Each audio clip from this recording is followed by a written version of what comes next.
अस्सलाम वालेकुम जी। C-FAB6 आज के लेक्चर का आगाज करते हैं, लेक्चर नंबर 5। और अभी तक आपके जितने भी लेक्चर्स हुए हैं उनमें सबसे अहम लेक्चर हमारा आज का होने जा रहा है, क्योंकि आज के लेक्चर के बाद आप इस काबिल हो जाएंगे कि ICAP के जो फ्रीक्वेंटली एग्जाम क्वेश्चन पूछता है उनमें से एक टॉपिक रिपोर्ट का, उसके क्वेश्चन अटेम्प्ट करने के काबिल हो जाए।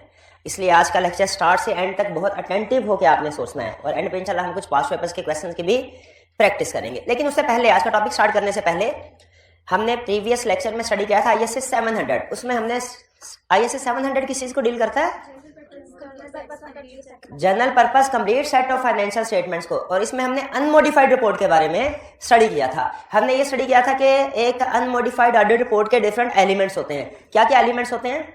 हमने स्टडी किया कि टाइटल है, हमने स्टडी किया एड्रेसी है, हमने स्टडी किया opinion paragraph, basis for opinion paragraph है, इसके अलावा की audit matter, emphasis of matter, other matter, material uncertainty related to going concern और मिस स्टेटमेंट स्कोप लिमिटेशन वगैरह। ये वैसे अनमोडिफाइड रिपोर्ट का हिस्सा नहीं है, लेकिन आपको क्यों ये पैराग्राफ बताए गए? क्योंकि आगे चल के रिपोर्ट में ऐड होने हैं, ठीक है, इसलिए इनका जिक्र किया गया। इसमें ICAP ने कोई ज्यादा क्वेश्चन नहीं पूछे। आपको जो सेट दिया गया था एप्लीकेशन गाइड, उसमें आपने देखा होगा सर सिर्फ एक ही क्वेश्चन है जो स्पेसिफिकली सिर्फ 700 से रिलेटेड है। वो उसने क्या पूछा था? लिस्टेड और अनलिस्टेड कंपनी की ऑडिट रिपोर्ट में डिफरेंस ISAs के मुताबिक। ISAs के मुताबिक तो क्या डिफरेंस था? सबसे पहले की ऑडिट मैटर के लिस्टेड कंपनी की ऑडिट रिपोर्ट में की ऑडिट मैटर रिक्वायर्ड है, अनलिस्टेड की रिपोर्ट में की ऑडिट मैटर रिक्वायर्ड नहीं है। और इसी तरह की ऑडिट मैटर के साथ एक और पैराग्राफ अदर इंफॉर्मेशन, वो भी अगर लिस्टेड कंपनी है तो रिक्वायर्ड है, अनलिस्टेड में रिक्वायर्ड नहीं, लेकिन उस वक्त दिया जाता है जब अदर इंफॉर्मेशन यानी डायरेक्टर्स रिपोर्ट आपको पहले मिल जाए। इसके बारे में फर्दर डिस्कशन हम अदर इंफॉर्मेशन वाले स्टैंडर्ड में करेंगे। अदर इंफॉर्मेशन का स्टैंडर्ड का नंबर क्या था? स्टैंडर्ड का नंबर 720, उसमें स्टडी करेंगे। तो एक लिस्टेड कंपनी में की ऑडिट मैटर सेक्शन आता है, अदर इंफॉर्मेशन का सेक्शन आता है, इसके अलावा हमने name of engagement partner listed companies के केस में रिक्वायर्ड है, ठीक है। और इसके अलावा था कम्युनिकेशन विद दो स्टाफ विद गवर्नेंस, ठीक है। वो कुछ मैटर्स लिस्टेड कंपनी के केस में कुछ मैटर्स ऐसे हैं जो दो स्टाफ विद गवर्नेंस को कम्युनिकेट करना रिक्वायर्ड है, जैसे इंडिपेंडेंस से रिलेटेड, ठीक है। ये हमने ये क्वेश्चन सिर्फ उसने टेस्ट किया है 700 का, जिसमें लिस्टेड और अनलिस्टेड का फर्क उसने पूछ लिया था। वरना इसके अलावा फर्दर प्रैक्टिस स्पेसिफिकली जो सिर्फ ISA 700 से रिलेट कर रही हो वो नहीं। हाँ, समटाइम ऐसा होता है कि ICAP ऐसे क्वेश्चन ड्राफ्ट करता है जिसमें मल्टीपल स्टैंडर्ड्स एक ही क्वेश्चन में टेस्ट हो रहे हो। उसमें शायद आगे चल के जब हम प्रैक्टिस करेंगे 700 का कोई मजीद कंसेप्ट आ जाए। क्लियर जी? 700 में कोई प्रॉब्लम, कोई क्वेश्चन पूछना चाहते हो पूछ ले। नेम के नीचे explanation, name of engagement partner के नीचे। अच्छा, पहले तो एक चीज ये ध्यान में रखिए, ये आप पढ़ रहे हैं स्टैंडर्ड ISA 700, ये आप लोकल रिक्वायरमेंट्स नहीं पढ़ रहे। ये क्या पढ़ रहे हैं?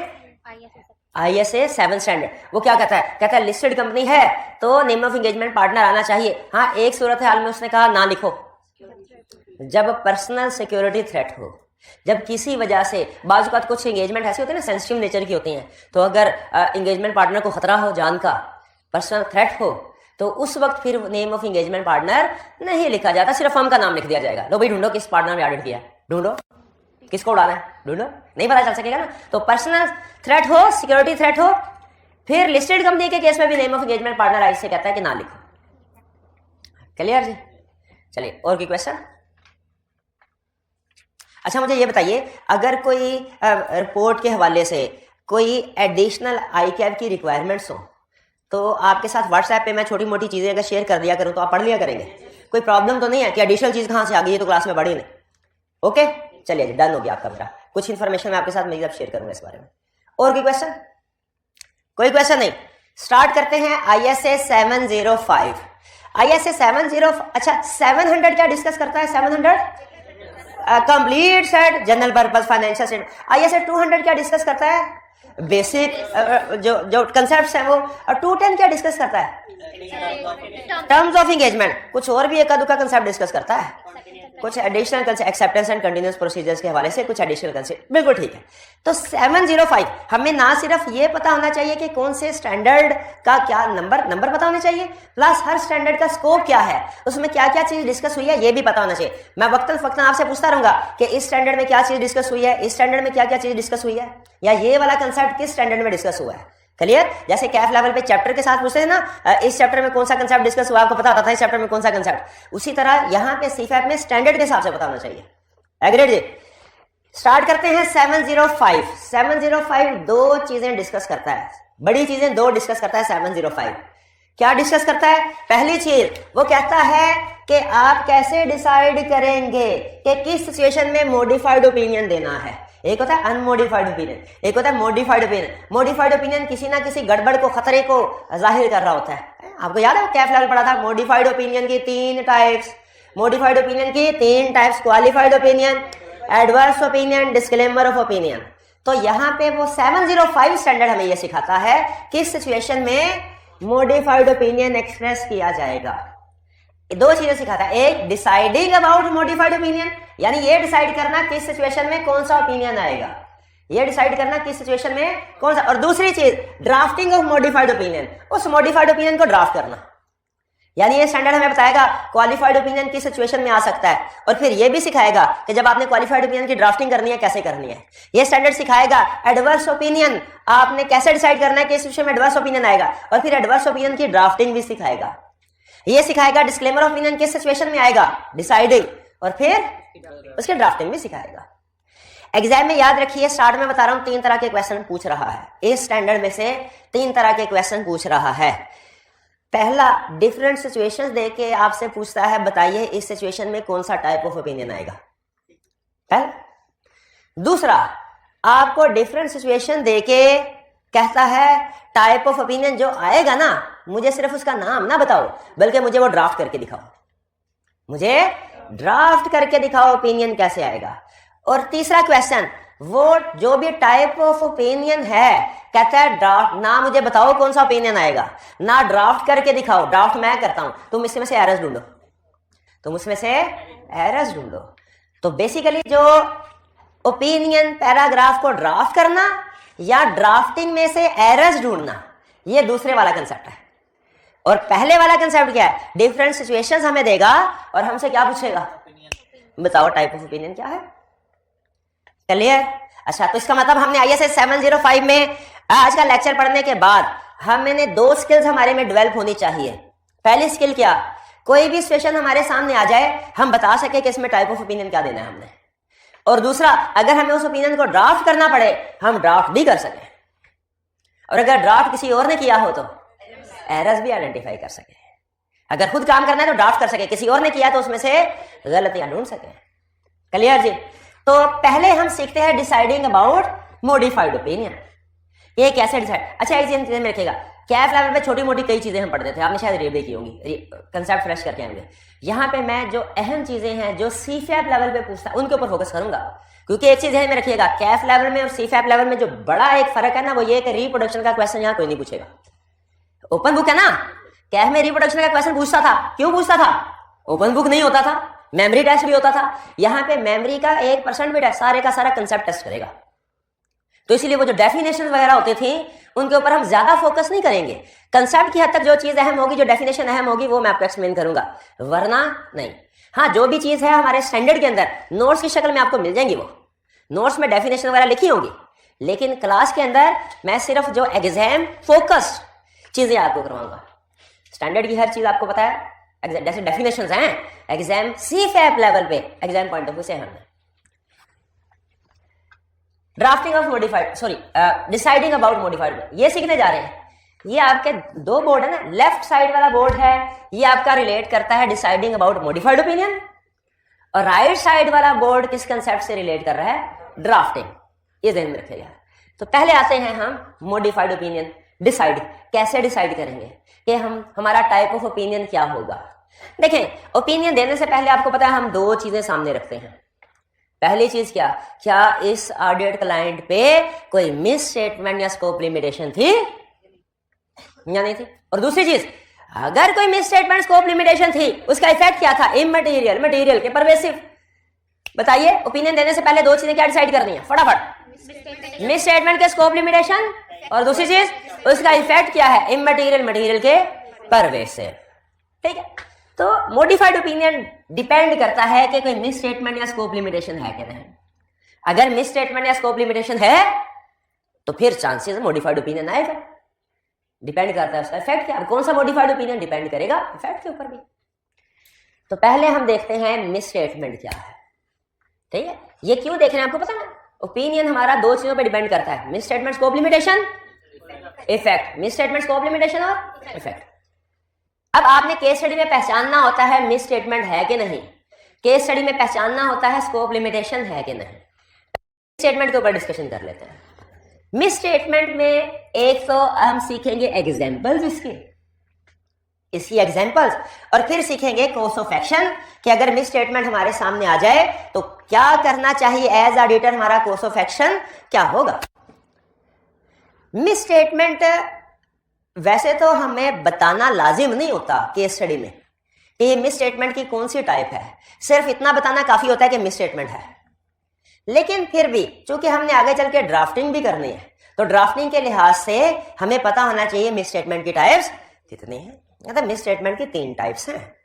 मिस स्टेटमेंट की एक misstatement which relates to amounts, एक misstatement which relates to disclosures और एक misstatement which relates to classification. 3 तरह की मिस स्टेटमेंट्स होती हैं ड्राफ्टिंग के पॉइंट ऑफ व्यू से। ठीक है, अमाउंट से रिलेटेड, डिस्क्लोजर से रिलेटेड, क्लासिफिकेशन से रिलेटेड। अमाउंट से रिलेटेड मिस स्टेटमेंट की एग्जांपल्स क्या जरा बताइए। एग्जांपल कोई फिगर में गलती होना बिल्कुल, सेल्स ओवरस्टेट की हुई छोटी एग्जांपल, कैफ लेवल की एग्जांपल नहीं है, पसंद नहीं आई। और एग्जांपल, और कोई एग्जांपल जी, लेक्चर चल रहा है ना, प्रॉब्लम जी। इन्वेंट्री वैल्यूएशन में गलती, क्या गलती कि एनआरवी पे इन्वेंट्री को डैमेज इन्वेंट्री थी, एनआरवी पे रिकॉर्ड नहीं किया, डिफेक्टिव इन्वेंट्री थी, ये रेंट के बाद रिटर्न हो गई। ये भी हल्की फुल्की एग्जांपल है, कैफ लेवल की एग्जांपल नहीं, मजा नहीं आया। मजीद एग्जांपल ये सोचे। अच्छा, अपने सिर्फ ऑडिट को ना सोचे, FAR2 पढ़ा ना, FAR2 में काउंटिंग पढ़ी, उसमें से कोई निकालने गलतियां क्या, रेवेन्यू सही तरीके से रिकॉर्ड नहीं किया, एग्जाम्पल स्पेसिफिकली कब रिकॉर्ड कर लिया, performance obligations complete, condition complete होने से पहले रिकॉर्ड कर लिया, ठीक है, हाँ बेहतर है। और कोई IFRS 16 में से एग्जांपल दे, IFRS 16 होता है ना, उसमें से हाँ क्या करना, प्रॉपर्टी प्लांट इक्विपमेंट वैल्यूएशन, उसके जो प्रॉपर्टी इंपेयरमेंट इंडिकेशन है, उसको एसेट को इंपेयर नहीं किया, चले ये भी ठीक है। ये सारी मिस स्टेटमेंट अमाउंट से रिलेटेड है, एग्रीड, क्लियर। डिस्क्लोजर से रिलेटेड मिस स्टेटमेंट बता, अब कोई अच्छी मिस स्टेटमेंट ढूंढ के लानी है और अकाउंटिंग में से ढूंढ के लाए, ऑडिट में से ढूंढ के ना लाए जो ऑडिट में पड़ी है। कंटीजेंसीज एंड कमिटमेंट्स का डिस्क्लोजर ही नहीं दिया जो कि बनता था, रिलेटेड पार्टी का डिस्क्लोजर नहीं दिया, गोइंग कंसर्न इश्यूज का डिस्क्लोजर नहीं दिया। ये तो कैफ लेवल की एग्जांपल है, नहीं नहीं नहीं, मजा नहीं है। कोई अच्छी एग्जांपल बताइए डिस्क्लोजर। अच्छा मुझे ये बताइए, अगर कोई डिस्क्लोजर, हाँ डेफर टैक्स, ये अगर कोई डिस्क्लोजर आना चाहिए था और नहीं आया, नहीं दिया गया, मिस स्टेटमेंट है। अच्छा एक कंसर्ट बताएं मुझे, क्या मैनेजमेंट ने जितने डिस्क्लोजर रिक्वायर्ड थे वो सारे दिए, इसके बाद एडिशनल मैनेजमेंट जो डिस्क्लोजर चाहे दे सकती है या पाबंदी है, जो डिस्क्लोजर चाहे दे दे, एडिशनल, गलत गलत, कुछ डिस्क्लोजर्स पे पाबंदी है। याद रखिए कंप्लीट कंसेप्ट क्या है, अगर डिस्क्लोजर रिक्वायर्ड है और नहीं दिया मिस स्टेटमेंट। अगली बात सुने, अगर डिस्क्लोजर मना है और दे दिया वो भी मिस स्टेटमेंट है, वो भी मिस स्टेटमेंट है। मना कैसे, सुन लें, कंटीजेंट लायबिलिटी तो आपको पता है ना, आउटफ्लो प्रोबेबल हो तो क्या करते हैं, रिकॉर्ड करते हैं, आउटफ्लो पॉसिबल हो तो रिकॉर्ड नहीं करते, डिस्क्लोज करते हैं, ठीक है। कंटीजेंट एसेट के बारे में सुना है, कंटीजेंट एसेट अगर वर्चुअली सर्टेन है रिकॉर्ड करते हैं, प्रोबेबल है तो क्या करते हैं, डिस्क्लोज करते हैं, और अगर इनफ्लो पॉसिबल है कुछ भी नहीं करते ना, लेकिन मैनेजमेंट ने कहा हमने डिस्क्लोजर दे दिया, एडिशनली है ना, एडिशनली है ना डिस्क्लोजर। यहां पे चूंकि स्पेसिफिकली IFRS मना करते हैं, तो अगर आप डिस्क्लोजर देते थे वो गलती है। एक और एग्जांपल सुने, एक और एग्जांपल सुने, एक डिस्क्लोजर रिक्वायर्ड था क्लाइंट ने नहीं दिया, साबित करें कि क्लाइंट ने ठीक किया, 50 रुपए इनाम दूंगा। एक डिस्क्लोजर रिक्वायर्ड था, रिक्वायर्ड बाय आईएफआरएस था, क्लाइंट ने वो डिस्क्लोजर नहीं दिया जी। ये एग्जांपल भी किसी हद तक ठीक है कि अगर लॉ प्रोहिबिट करते हैं तो लोकल लॉज जो है वो लेकिन उस सूरत में तो कंफ्लिक्ट आ जाता है ना, उस सूरत में तो फिर हम वो कंप्लायंस फ्रेमवर्क को मॉडिफाई करना पड़ता है। यही पढ़ा था ना, 200 में पढ़ा था, 210 में पढ़ा था कि अगर supplemented framework supplemented by local laws हो तो हमने फ्रेमवर्क को डिस्क्रिप्शन को मॉडिफाई करना है। 200 में पढ़ा था कि 210 में पढ़ा था? नहीं ना यार, नहीं यार, कोई बात नहीं। मेन कंसेप्ट पे वापस आए, लॉ की एग्जांपल नहीं है, फ्रेमवर्क के अंदर रहते हुए एक डिस्क्लोजर रिक्वायर्ड था, नहीं दिया लेकिन ठीक किया। दूसरे नहीं फ्रेमवर्क भी है किया, फ्रेमवर्क भी है किया। सुने IAS 37 पढ़ा, उसमें जो भी अगर क्लाइंट के खिलाफ लिटिगेशन वगैरह डिस्क्लोज करनी पड़ती है, लेकिन उसमें एक पैराग्राफ है, एक एग्जांपल है कि अगर लिटिगेशन की नेचर को डिस्क्लोज करने से क्लाइंट का इंटरेस्ट इफेक्ट होता हो, लिटिगेशन के ऊपर नेगेटिव इफेक्ट, तो फिर हम उसको डिस्क्लोज नहीं, सिर्फ जनरल नेचर बता देते हैं। याद है कि नहीं एग्जांपल? नहीं, ये नहीं पढ़ी हुई नहीं है कि अगर लिटिगेशन कोई ऐसा डिस्क्लोजर जिसको डिस्क्लोज करने से कंपनी की पोजीशन जो है वो इफेक्ट होती हो, उसको नुकसान पहुंचता हो, तो 37 में लिखा हुआ है कि वो आप उसको डिस्क्लोज ना करें डिटेल, सिर्फ जनरल नेचर बता दें कि कंपनी के खिलाफ ये इस किस्म का केस फाइल हुआ है बस। चाहे मटेरियल है, भाई ऐसा तो नहीं है डिस्क्लोजर के चक्कर में क्लाइंट को बैठा देंगे, क्लाइंट बेचारा उसकी लुटिया डूब जाए, ऐसे तो नहीं करना ना। तो ये याद रखें, ये मिस स्टेटमेंट जो है ना डिसाइड करना, ये मैंने 2 एग्जांपल, एक हमने अमाउंट्स की कुछ एग्जांपल पढ़ी है, एक डिस्क्लोजर। इसके लिए आपके अकाउंटिंग के कंसेप्ट स्ट्रांग होना लाजमी है। पूरे के पूरे ऑडिट के चैप्टर जो हमारा कोर्स है उसमें वाहिद ये एरिया ऐसा है मिस स्टेटमेंट डिसाइड करना, जिसमें आपका अकाउंटिंग का कंसेप्ट टेस्ट होगा।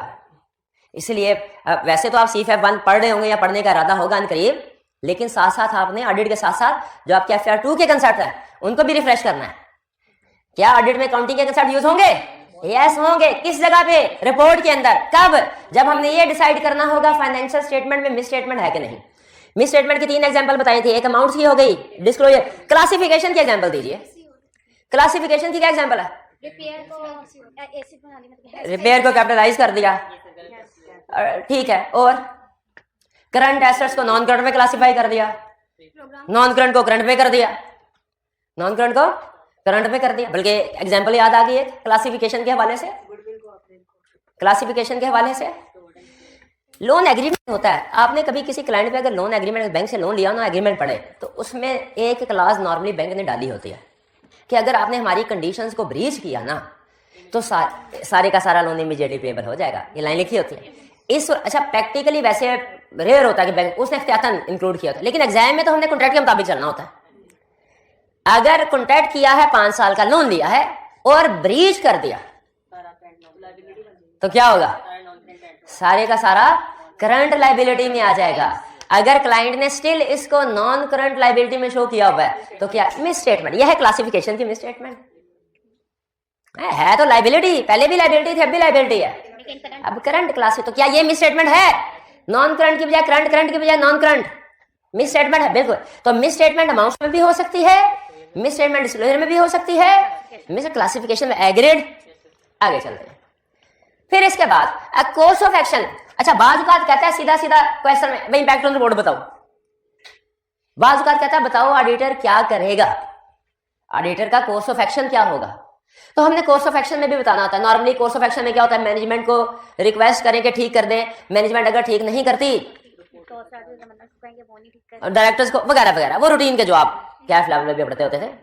क्लियर? आगे चले स्कोप लिमिटेशन। स्कोप लिमिटेशन किसको कहते हैं? मिस स्टेटमेंट को है ना, फाइनेंशियल स्टेटमेंट में गड़बड़ होना। स्कोप लिमिटेशन क्या है? एविडेंस का ना मिलना, ये स्कोप लिमिटेशन है। ठीक है। अच्छा, स्टैंडर्ड 2 चीजों को एक्सप्लेन करता है। एक कहता है प्रोसीजर परफॉर्म ना करना, कहता है ये और चीज है, और स्कोप लिमिटेशन होना ये और चीज है। अगर कहता है बाज़ बात ऐसा होता है कि प्रोसीजर जो हमने रिक्वायर्ड किया हुआ ना आप परफॉर्म नहीं कर पाते, लेकिन अगर उस सूरत में आपने क्या करना है? फौरन ये नहीं कहना स्कोप लिमिटेशन है, अल्टरनेटिव प्रोसीजर की तरफ जाना है। अगर अल्टरनेटिव प्रोसीजर्स अगर अल्टरनेटिव प्रोसीजर से एविडेंस मिल जाए फिर ठीक है, और अगर एविडेंस ना मिले फिर स्कोप लिमिटेशन है। 3 एग्जांपल आपके सामने स्कोप लिमिटेशन की रख रहा हूं स्टैंडर्ड से उठा के। स्टैंडर्ड का नाम भी याद साथ रखना। एक है स्टैंडर्ड हमारा ISA 501। वो 3 चीजें डिस्कस करता है।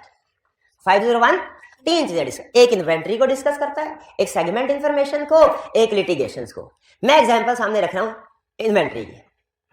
वो कहता है समटाइम ऐसा होता है कि आप किसी वजह से, वैसे तो क्लाइंट की अगर इन्वेंट्री हो ना हमें फिजिकली वेरीफाई करनी चाहिए, हम करते भी ऑडिट में, किसी वजह से अगर आप वेरीफाई ना कर पाए तो आपने अल्टरनेटिव प्रोसीजर से एविडेंस ऑब्टेन करना है। अब वो डिफरेंट एग्जांपल देता है इसकी 2-3 सिचुएशंस की। पहली एग्जांपल वो देता है, फर्ज कीजिए ये एंड पे आप किसी वजह से स्टॉक आउट नहीं कर पाए, लॉकडाउन वगैरह की वजह से, किसी और वजह से, या हो सकता है आपकी अपॉइंटमेंट ही ईयर एंड के बाद हुई हो, आपकी अपॉइंटमेंट ईयर एंड के बाद, तो अब आप स्टॉक आउट नहीं कर सके। अपॉइंटमेंट हुई आपकी 20 जनवरी की, स्टॉक आउट था 31 नंबर में, नहीं कर सके, क्या सीधा सीधा स्कोप लिमिटेशन? कहता है नहीं। अल्टरनेटिव, यहाँ पे अल्टरनेटिव प्रोसीजर क्या होंगे? रोल बैक करो, हाँ 20 जनवरी का स्टॉक आउट करके रोल बैक करो और दरमियान की ट्रांजैक्शन को वेरीफाई करना लाजिम है। ये हो गया। अगर इन्वेंट्री है थर्ड पार्टी के पास जिसको आप विजिट नहीं कर सकते, थर्ड पार्टी के पास, थर्ड पार्टी के वेयरहाउस में है, वो किसी दूर दराज के इलाके में, विजिट नहीं कर सकते, क्या करें? कंफर्मेशन ले लें या कंपोनेंट ऑडिटर को एंगेज करें। कंपोनेंट ऑडिटर समझ हैं, उसको एंगेज करना है। अल्टरनेटिव प्रोसीजर, अगर अल्टरनेटिव प्रोसीजर से एविडेंस मिल जाए, ठीक, नहीं मिला तो स्कोप लिमिटेशन। 501 की एग्जांपल समझ आ गई। इन्वेंट्री की एग्जांपल कहां से उठाई हमने? 501 से। अगली एग्जांपल सुने 505 की। ISA 505 रिलेट करता है एक्सटर्नल कंफर्मेशन से। वो कहता है कि अगर क्लाइंट के डेटर्स हैं, जिस तरह इन्वेंट्री हो तो फिजिकल वेरिफिकेशन करनी चाहिए ना, उसी तरह अगर क्लाइंट के डेटर्स हो उनको कंफर्मेशन लेटर सेंड करना चाहिए। लेकिन कहता है बाज़ औक़ात किसी वजह से कंफर्मेशन लेटर सेंड नहीं कर पाएंगे, या सेंड करेंगे जवाब नहीं आएगा, क्या करें? हाँ, यहां पे फिर वही आ गया अल्टरनेटिव प्रोसीजर। अगर अल्टरनेटिव प्रोसीजर एविडेंस मिल गया अच्छी बात, वरना स्कोप लिमिटेड। अब यहां पे अल्टरनेटिव प्रोसीजर क्या होंगे? सब्सिक्वेंट कलेक्शन टेस्ट कर लें, इनवॉइसेस वगैरह डॉक्यूमेंट चेक कर लें। ठीक है, मेन कंसेप्ट दे रहा हूं, बाकी डिटेल हम 505 में पढ़ेंगे। अगर अल्टरनेटिव प्रोसीजर से एविडेंस मिल जाए क्लियर, वरना प्रॉब्लम। 501 किससे रिलेट करता था? इन्वेंट्री। 505 external confirmation. अगली एग्जांपल 510 डील करता है ओपनिंग बैलेंसेस से। वो क्या कहता है? कहता है अगर आपका ये इनिशियल ऑडिट है, यानी पिछले साल का ऑडिट आपने नहीं किया, इनिशियल ऑडिट है, क्या इस साल के ओपनिंग बैलेंसेस को हमें वेरीफाई करना है? क्यों करना भला? रीजन बताइए। क्योंकि वो इस साल की फाइनेंशियल स्टेटमेंट को इफेक्ट कर रहे हैं, इस साल की फाइनेंशियल स्टेटमेंट को इफेक्ट कर रहे हैं। अच्छा, अब ओपनिंग बैलेंस साल पहले वाले क्या करें? टाइम मशीन में बैठ के पीछे जाएं, साल पहले वेरीफाई करके वापस आए? नहीं कर सकते, क्या करें? Alternative procedure. एक अल्टरनेटिव प्रोसीजर तो यही है कि इस साल के प्रोसीजर से रिवर्स वर्किंग करके मालूम कर ले बैलेंसेस। दूसरा तरीका क्या है? प्रीडिसेसर ऑडिटर से उसके वर्किंग पेपर मांग ले, उसकी कॉपी मांग ले, वो भी एविडेंस है। अगर मिल जाए इन प्रोसीजर से एविडेंस तो ठीक, वरना यानी ओपनिंग बैलेंसेस को भी अगर वेरीफाई ना कर पाए स्कोप लिमिटेशन है। ये कह रहे हैं, यही कह रहे हैं। ओपनिंग 510 कहता है ओपनिंग बैलेंस आपके इस साल की फाइनेंशियल स्टेटमेंट का हिस्सा है। ये बात मानते हैं कि नहीं मानते? अच्छा, पिछले साल के ऑडिटर ने उनको वेरीफाई कर लिया, क्या फिर भी हमने उनको वेरीफाई करना है? यस। क्यों? क्योंकि वो इस साल की फाइनेंशियल स्टेटमेंट सारी की सारी हमारी जिम्मेदारी है, सारी की सारी हमारी जिम्मेदारी, हमने वेरीफाई करना है। अगर आप ओपनिंग बैलेंसेस को वेरीफाई नहीं कर पाते, वो स्कोप लिमिटेशन है, आपके ओपिनियन को इफेक्ट करेगी। और एक और चीज बता दूं, अगर ओपनिंग बैलेंसेस को वेरीफाई करते हुए पता चला उनमें कोई मिस स्टेटमेंट है, तो क्या हमारा इस साल का ओपिनियन इफेक्ट होगा? सोच के बताएं, इफेक्ट होगा क्या?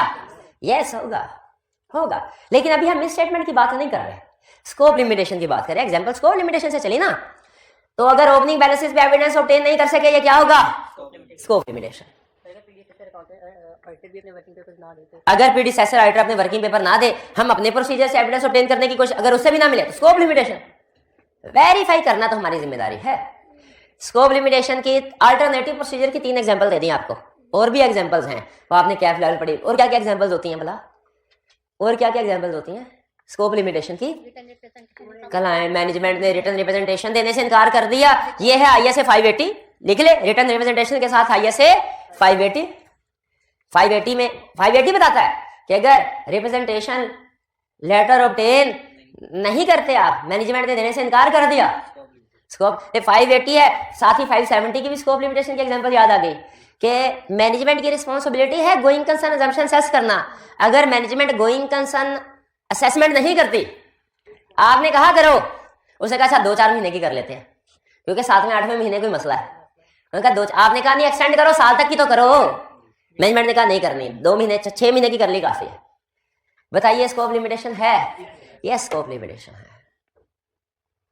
क्लियर? तो हमने अभी मिसस्टेटमेंट की एग्जांपल्स की, कॉम्प्लेक्स तो नहीं हुआ पे, मिसस्टेटमेंट और स्कोप लिमिटेशन दोनों में ओपिनियन मॉडिफाई होता है। क्लियर? स्कोप लिमिटेशन में हमने ये डिसाइड, हाँ 2 कंसेप्ट आपको और दे रहा हूं।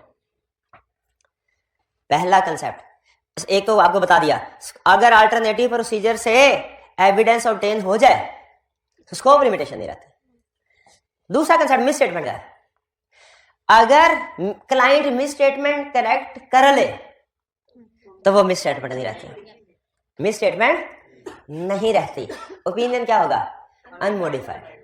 याद रखिएगा, क्लाइंट मिस स्टेटमेंट को करेक्ट कर ले, उसको माफ कर देना है, भूलना नहीं है। माफ कर देना, भूलना क्यों नहीं है भाई? जिस जगह पे मिस स्टेटमेंट इस साल आए, अगले साल हमारा रिस्क इंक्रीज हो जाएगा, वो रिस्क असेसमेंट में काम आते हैं। करेक्टेड मिस स्टेटमेंट का रिपोर्ट पे इफेक्ट नहीं होता, लेकिन हमारी रिस्क असेसमेंट पे इफेक्ट होता है। बिल्कुल क्लियर है? यहां आगे चले नेक्स्ट, मिस स्टेटमेंट है, स्कोप लिमिटेशन है, ये हमें समझ आ गया। अब आगे इसका इफेक्ट देखना है कि इममटेरियल है, मटेरियल के परवेसिव। अच्छा, यहां पे सिर्फ मैं आपको ब्रीफली कंसेप्ट बता रहा हूं क्योंकि मटीरियलिटी का डिटेल में कंसेप्ट हमने पढ़ना है ISA 320 और ISA 450 में। ISA 320 और ISA 450 में मटीरियलिटी का डिटेल में कंसेप्ट स्टडी करेंगे, ठीक है? इसलिए यहां पे सिर्फ ब्रीफ कंसेप्ट बता रहा हूं। और एक और छोटा सा कंसेप्ट जो एक स्टैंडर्ड में डिस्कस हुआ है वो ऐड कर रहा हूं, क्लियरली ट्रिवियल। क्लियरली ट्रिवियल अगर परवेसिव क्या होता है देखें, पहले concept pervasive miss statement scope limit जो बहुत बड़ी हो, सब्सटेंशियल हो, मोर देन 50%। मटेरियल कौन सी है? ये बहुत बड़ी, यानी मोर देन 50%। मटेरियल क्या? बड़ी, यानी 5% से ज्यादा। परवेसिव है 50% से ज्यादा, मटेरियल 5% से ज्यादा बड़ी।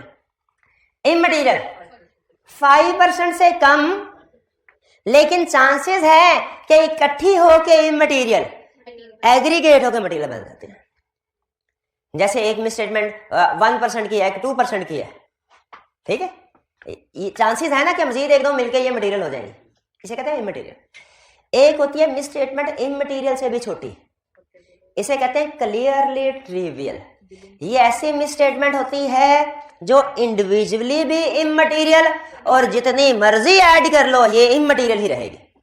समझ लीजिए ये पैसों में मिस स्टेटमेंट्स है, यानी करोड़ों का प्रॉफिट हो और चंद 100 की मिस स्टेटमेंट। आपको पता है ये जितनी मर्जी इकट्ठी हो, चंद हजार की हो ना, है इममटेरियल, लेकिन इकट्ठी होके चांसेस है, लेकिन चंद 100 की या चंद रुपयों की, ये क्लियरली ट्रिवियल। प्रैक्टिकल पर्पस के लिए हमें एक क्लियरली ट्रिवियल लेवल भी डिटरमिन करना पड़ता है कि इससे नीचे की मिस स्टेटमेंट को तो हमने देखना भी नहीं है, वो है क्लियरली ट्रिवियल, ठीक है? यहां पे इस स्टैंडर्ड में क्लियरली ट्रिवियल का जिक्र नहीं आएगा, लेकिन मैंने कंसेप्ट ऐड कर दिया क्योंकि रिलेट करता है। ये भी basically size of miss statement या साइज ऑफ स्कोप लिमिटेशन से रिलेट करता है कि जो भी आइटम का उनका इफेक्ट क्या होगा।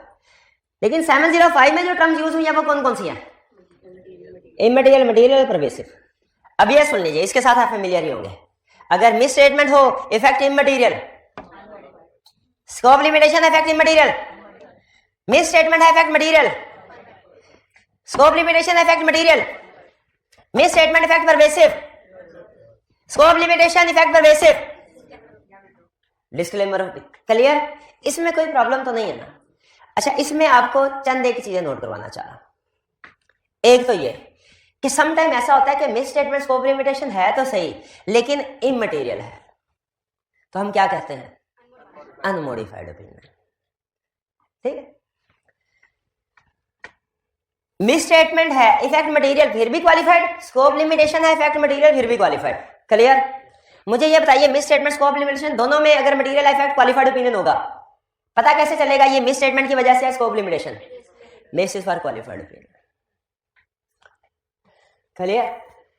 अब सुनिए, स्टैंडर्ड ये कहता है, ये तो है अनमोडिफाइड ओपिनियन, इन तीन ओपिनियन को हम कलेक्टिवली क्या नाम देते हैं? Modified opinion. लेकिन आपने कोशिश करनी है ये टर्म यूज ना करें, मॉडिफाइड ओपिनियन की बजाय कौन सी टर्म यूज करें? Qualified, disclaimer, specific term is always better general term के। जब कभी क्वालिफाइड ओपिनियन एक्सप्रेस करेंगे, बेसिस फॉर क्वालिफाइड ओपिनियन में मिस स्टेटमेंट स्कोप लिमिटेशन के नेचर को एक्सप्लेन करेंगे। एग्रीड? जब कभी एडवर्स ओपिनियन एक्सप्रेस करेंगे, बेसिस फॉर एडवर्स ओपिनियन में नेचर ऑफ मिस स्टेटमेंट को एक्सप्लेन करेंगे। एग्रीड? जब कभी डिस्क्लेमर ऑफ ओपिनियन एक्सप्रेस करेंगे, basis for disclaimer of opinion में स्कोप लिमिटेशन को एक्सप्लेन करेंगे। एग्रीड? चलिए, ये हमारा हो गया डिसाइडिंग टाइप ऑफ ओपिनियन। ठीक है, अच्छा, इसमें मिस स्टेटमेंट की हमने कुछ लिस्ट बनाई है, स्कोप लिमिटेशन की कुछ लिस्ट है जो आपको नोट्स में मिल जाएगी। मैं उस पर टाइम जाया नहीं कर रहा क्योंकि मोस्ट प्रोबेबली आपने वो लिस्ट पहले पढ़ी होगी। कैफ लेवल पे एक दफा रीड कर लीजिएगा, कंसेप्ट रिफ्रेश हो जाएगा। और इसी तरह एक कंसेप्ट और होता था कैफ लेवल के एग्जाम में कैसे डिसाइड करना है कि इफेक्ट मटेरियल है क्या परवेसिव है, उस पर भी वो हमने नोट्स में इंक्लूड कर दिया, आपने उसको रीड कर लेना है, कंसेप्ट रिफ्रेश हो जाएगा। बड़ी बड़ी चीजें बता दूं, एग्जाम में जब क्वेश्चन में पूछेगा ना, तो आपने पहले तो ये डिसाइड करना है मिस स्टेटमेंट का स्कोप लिमिटेशन, ये कर लिया। फिर उसके बाद नेक्स्ट डिसाइड करना है इफेक्ट क्या है इमटेरियल मटेरियल के परवेसिव। इस इफेक्ट के लिए उसने या तो आपको कोई बेंचमार्क क्वेश्चन में दिया होगा या नहीं दिया होगा। बेंचमार्क से मुराद क्या है? प्रॉफिट या टोटल एसेट्स वगैरह, ज्यादातर प्रॉफिट। अगर प्रॉफिट दिया हुआ है तो रूल सुन लें, गौर से सुन लें। प्रॉफिट दिया हुआ है, अगर misstatement scope limitation profit के 50% से भी ज्यादा है, प्रॉफिट के 50% से भी ज्यादा है, परवेसिव इफेक्ट क्या होगा? परवेसिव। 50% से कम, 5% से ज्यादा, 50% से कम है मटेरियल, और 5% से कम है, 5% से कम है। क्लियर? ये समझ आ गया आपको? ये तो तब रूल लगाना है जब प्रॉफिट दिया हो। अगर प्रॉफिट और रेवेन्यू दोनों दिए हैं तो आपने प्रॉफिट को उठाना है। प्रॉफिट और टोटल एसेट्स दोनों दिए, किसको उठाना है? टोटल एसेट्स को इग्नोर करना है। अगली सिचुएशन, जब उसने प्रॉफिट या टोटल रेवेन्यू नहीं दिए, कोई बेंचमार्क नहीं दिया, कोई बेंचमार्क नहीं दिया, तो अगर तो मिस स्टेटमेंट एक है तो आप कहेंगे ये मटेरियल भी हो सकती है परवेसिव भी। याद रखें, जब उसने प्रॉफिट नहीं दिया हुआ तब की बात कर रहा हूं। अगर प्रॉफिट दिया हो तो हमेशा अमाउंट की बेस पे डिसाइड करना है। अगर प्रॉफिट दिया है तो इमटेरियल मटेरियल या परवेसिव का डिसीजन कैसे करना है? अमाउंट की बेस पे। प्रॉफिट नहीं दिया तो फिर आपने क्या सोचना है? अगर एक ही मिस स्टेटमेंट है या स्कोप लिमिटेशन, तो मटेरियल भी हो सकती है परवेसिव भी, और अगर मल्टीपल हैं तो परवेसिव। ये बात समझ आई? बस इसके बाद अब सिर्फ एक कंसेप्ट रह गया छोटा सा, कि सम टाइम ऐसा होता है कि amount wise small miss statement qualitatively by nature material हो जाती हैं। ये स्टडी किया ना हमने, क्वालिटेटिव मटेरियल। हाँ, क्या एग्जांपल थी क्वालिटेटिव मटेरियल की, जरा बता दें। रिलेटेड पार्टी का डिस्क्लोजर ना देना, ठीक है? ये मटेरियल यहां तक क्लियर। अभी तक हमने ये डिसाइड किया, बल्कि अभी तक हमने टाइप ऑफ ओपिनियन डिसाइड करना सीख लिया। एग्री करते हैं? अब अगर मैं आपको कोई भी इंफॉर्मेशन दूं, कोई भी केस दूं, पढ़ के बता देंगे कि मिस स्टेटमेंट स्कोप लिमिटेशन है कि नहीं? FR2 के कंसेप्ट रिफ्रेश करना पड़ेंगे, कर लेंगे आज जाके। फिर ये डिसाइड कर लेंगे इफेक्ट इमटेरियल है मटेरियल के परवेसिव। और जब पता चल गया मिस स्टेटमेंट का स्कोप लिमिटेशन, जब पता चल गया इफेक्ट क्या है, दोनों को मिला के जब पता चल गया मिस स्टेटमेंट का स्कोप लिमिटेशन, जब पता चल गया इफेक्ट क्या है, इन दोनों को मिला के डिसीजन कर लेंगे टाइप ऑफ ओपिनियन कौन सा है। और हमने सिर्फ टाइप ऑफ ओपिनियन नहीं बताना होता, बेसिस फॉर ओपिनियन पे इफेक्ट भी बताना होता है। डन जी? एक दफा देख लें इसको और मुझे बताइए मेन कंसेप्ट पिक किया कि नहीं। स्किल क्या सीखी आपने? Main skill opinion, deciding type of opinion, किस सिचुएशन में कौन सा ओपिनियन आएगा। क्लियर? आगे चले। ओके जी जी कुछ दोनों डिस्कस करेंगे कि इफ के साथ कि it may be material and may also be, if material तो क्वालिफाइड ओपिनियन, इफ परवेसिव तो एडवर्स ओपिनियन। ठीक है जी। देखिए कुछ चीजें जो है ना आपको क्वेश्चंस की प्रैक्टिस से भी क्लियर होंगी। ठीक है, कुछ चीजें आपको प्रैक्टिस से भी क्लियर होंगी। आगे चले। नेक्स्ट हम ड्राफ्टिंग की तरफ जा रहे हैं। ड्राफ्टिंग, इसमें से तो वो एक तरह का क्वेश्चन पूछता है ना। किस तरह का क्वेश्चन? कि ये सिचुएशन है, बताओ इंपैक्ट ऑन रिपोर्ट क्या होगा, या साथ कभी कभार ये भी पूछ लेता है ऑडिटर का कोर्स ऑफ एक्शन क्या होगा। ड्राफ्टिंग वाले टॉपिक में से दो तरह से क्वेश्चन पूछता है। किन दो तरह से?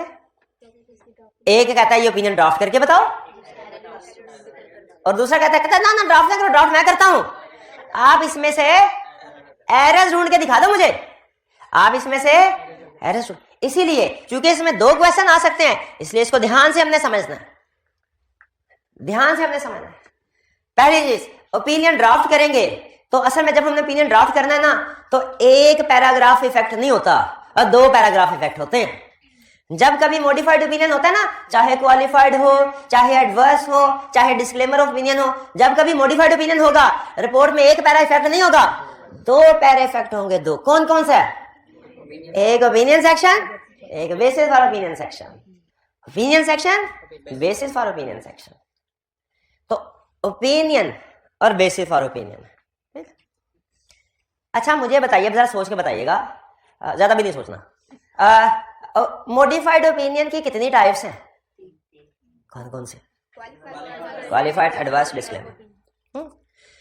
अच्छा, और बेसिस फॉर मॉडिफाइड ओपिनियन, जो ओपिनियन मॉडिफाई हो सकता है वो कितनी रीजन की वजह से हो सकता है? मिसस्टेटमेंट की कितनी टाइप्स हैं? और उनके आगे बेतहाशा। स्कोप लिमिटेशन के भी इसी तरह बहुत सी एग्जांपल्स हैं, बहुत सी एग्जांपल।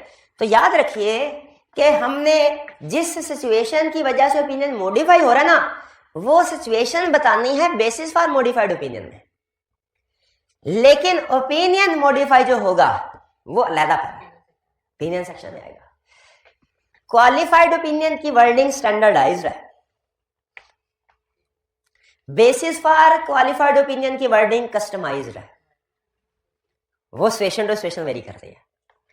एडवर्स ओपिनियन की वर्डिंग स्टैंडर्डाइज्ड है, बेसिस फॉर एडवर्स ओपिनियन की वर्डिंग कस्टमाइज्ड है, वो डिपेंड करता है मिसस्टेटमेंट। मिसस्टेटमेंट कई तरह की हो सकती है। डिस्क्लेमर ऑफ ओपिनियन की वर्डिंग स्टैंडर्डाइज्ड है, basis for disclaimer of opinion की वर्डिंग कस्टमाइज्ड है, क्योंकि रीजंस कई हो सकती है। क्वालिफाइड ओपिनियन की रीजंस कई हो सकती है, क्वालिफाइड ओपिनियन एक ही है, इसकी रीजंस बहुत सी हो सकती हैं। तो चूंकि reason basis for qualified opinion में एक्सप्लेन करते हैं, तो इसका मतलब यह हुआ बेसिस फॉर क्वालिफाइड ओपिनियन कभी भी स्टैंडर्डाइज्ड वर्डिंग के साथ नहीं आ सकता। इसीलिए स्टैंडर्ड ने हमें qualified opinion, adverse opinion, disclaimer opinion की वर्डिंग स्टैंडर्डाइज सिखाई है, उसकी वर्डिंग सिखाई है, लेकिन बेसिस फॉर मॉडिफाइड ओपिनियन की वर्डिंग नहीं, रूल सिखाए। रूल सिखाए। क्यों रूल क्यों सिखाए, वर्डिंग क्यों नहीं सिखाई? पे हजारों रीजंस हो सकती हैं मिस स्टेटमेंट की, हजारों रीजंस हो सकती हैं स्कोप लिमिटेशन की। कौन कौन सी एग्जांपल सिखाता? खुद सोचें। Inventory, lower of cost NRV अलग मसला है, डेटर का अलग मसला है, डेप्रिसिएशन का अलग मसला है, रेवेन्यू का अलग मसला, क्लासिफिकेशन का अलग मसला है। ये बेतहाशा एक एक एरिया के अंदर बहुत सी प्रॉब्लम हो सकती है। इन्वेंट्री के अंदर एनआरवी अलग मसला है, कॉस्ट सही कैलकुलेट नहीं की बोला था मसला है, इंपेयरमेंट अलग मसला, डेप्रिसिएशन अलग मसला है, कॉस्ट कैपिटलाइजेशन अलग मसला है, एक एक एरिया के अंदर। तो क्या पॉसिबल था कि स्टैंडर्ड हर एक एग्जांपल हमें उसमें बेसिस ड्राफ्ट करके? नहीं। इसीलिए ओपिनियन की वर्डिंग स्टैंडर्डाइज्ड है, बेसिस फॉर मॉडिफाइड ओपिनियन की वर्डिंग कस्टमाइज्ड है। ठीक है, अब जरा गैस की एग्जामिनर बन के सोचें, एग्जामिनर बन के सोचें, आपने अगर ड्राफ्टिंग चेक करनी है, आप बच्चों से क्या चीज टेस्ट करेंगे? उनसे कहेंगे क्वालिफाइड ओपिनियन ड्राफ्ट करके दो, एडवर्स, डिस्क्लेमर, यहाँ के बेसिस का वो भी यही कर रहा है। कभी कभार क्वालिफाइड ओपिनियन भी पूछ लेता है, लेकिन ज्यादा नहीं पूछता। क्यों भला? उसे पता है यहाँ तो बच्चों ने रटानी भी लगाएगा, ओपन बुक है, स्टैंडर्ड लेके आए होंगे, खोल के छाल देंगे। ये नहीं पूछता। अभी पास लेवल की प्रैक्टिस करेंगे ना जब आप, उसमें भी आपको ये पता चलेगा कि क्वालिफाइड, एडवर्स, डिस्क्लेमर ओपिनियन को नहीं पूछ रहा, basis for qualified, adverse, basis for disclaimer को पूछ रहा है। तो बेसिस फॉर मॉडिफाइड ओपिनियन की ड्राफ्टिंग कैसे होगी, इसकी तो स्टैंडर्डाइज ड्राफ्टिंग है ना। Except for the matter as described in basis for qualified opinion section financial give true and fair view because of significance of matter described in basis for adverse opinion financial do not give true and fair view because of significant matter described in disclaimer opinion we do not give an opinion। ये wording standardised है। असल skill क्या सीखनी है आपने, basis for modified opinion की drafting. It depends के issue miss statement है कि स्कोप लिमिटेशन है।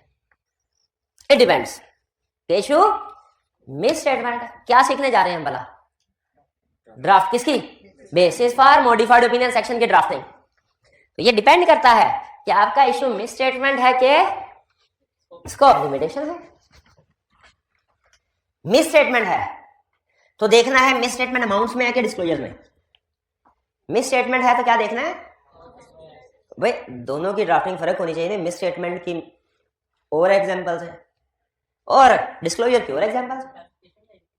क्लासिफिकेशन भी आप अमाउंट्स में कह सकते हैं, क्लासिफिकेशन भी अमाउंट्स में कर सकते हैं।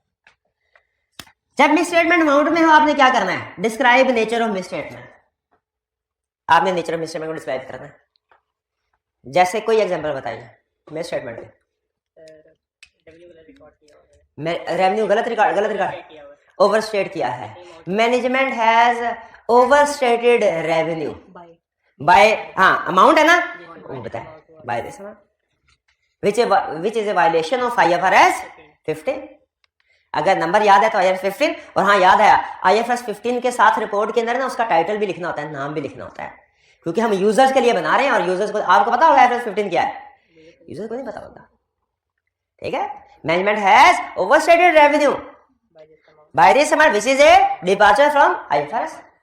हेड मैनेजमेंट रिकॉर्डेड या रिवर्स दिस अमाउंट जो उसने ओवरस्टेट किया है, then revenue would have been decreased by rupees इतना and profit receivable and equity would have been decreased by rupees so जो भी अमाउंट। यानी कहता क्या है कि जब मिस स्टेटमेंट अमाउंट से रिलेट करती है, आपने मिस स्टेटमेंट की नेचर को भी एक्सप्लेन करना है कि नेचर से मुराद किस एरिया में है, रेवेन्यू में है, डेटर में है, कहां पे है, और फिर उसको क्वांटिफाई भी करना है। क्वांटिफाई करने का मतलब क्या है कि उस मिस स्टेटमेंट का इफेक्ट जिस जिस जगह पे आ रहा है फाइनेंशियल स्टेटमेंट में, आपने पैराग्राफ फॉर्म में बताना है। ठीक है जी। और बाज़ औक़ात क्वांटिफिकेशन पॉसिबल नहीं होती तो आप लिख दे क्वांटिफिकेशन पॉसिबल नहीं है। ठीक है, जैसे रेवेन्यू ओवरस्टेट किया, क्वांटिफिकेशन पॉसिबल है, आपने कर लिया। बाज़ औक़ात क्वांटिफिकेशन पॉसिबल नहीं होती। जैसे स्टैंडर्ड एग्जांपल देता है, अगर कंपनी ने कंसोलिडेशन करनी थी सब्सिडरी के साथ, लेकिन सब्सिडरी की फाइनेंशियल स्टेटमेंट्स नहीं है, कंसोलिडेशन कर सकेंगे नहीं, जो कि मिस स्टेटेड है। लेकिन क्या अमाउंट स्पेसिफाई कर सकते हैं, क्योंकि आपके पास सोर्स ही नहीं है, सोर्स ही नहीं है। तो ये सम टाइम क्वांटिफिकेशन पॉसिबल नहीं होते। इस सूरत में आपने क्या करना है, ये लिख देंगे कि मिस स्टेटमेंट है, लिख देंगे क्वांटिफिकेशन नहीं कर सकते। नेचर ऑफ मिस स्टेटमेंट बता देंगे लेकिन क्वांटिफिकेशन नहीं करेंगे। 2 या 3 में से कोई एक चीज ही आएगी, यहां तक क्वांटिफिकेशन आएगी अगर पॉसिबल है, अगर पॉसिबल नहीं है तो क्वांटिफिकेशन नहीं आएगी, लेकिन लिख देंगे क्वांटिफिकेशन नॉट पॉसिबल। अगर डिस्क्लोजर की वजह से मिस स्टेटमेंट है तो क्या करें, डिस्क्राइब नेचर, जैसे nature of miss statement explain की थी अमाउंट्स की, नेचर एक्सप्लेन कर देंगे कि डिस्क्लोजर दिए ही नहीं या गलत दिए, या एक्स्ट्रा दे दिए। बिल्कुल बिल्कुल याद है कंटीजेंट एसेट वाली एग्जांपल। ठीक है, एक्स्ट्रा।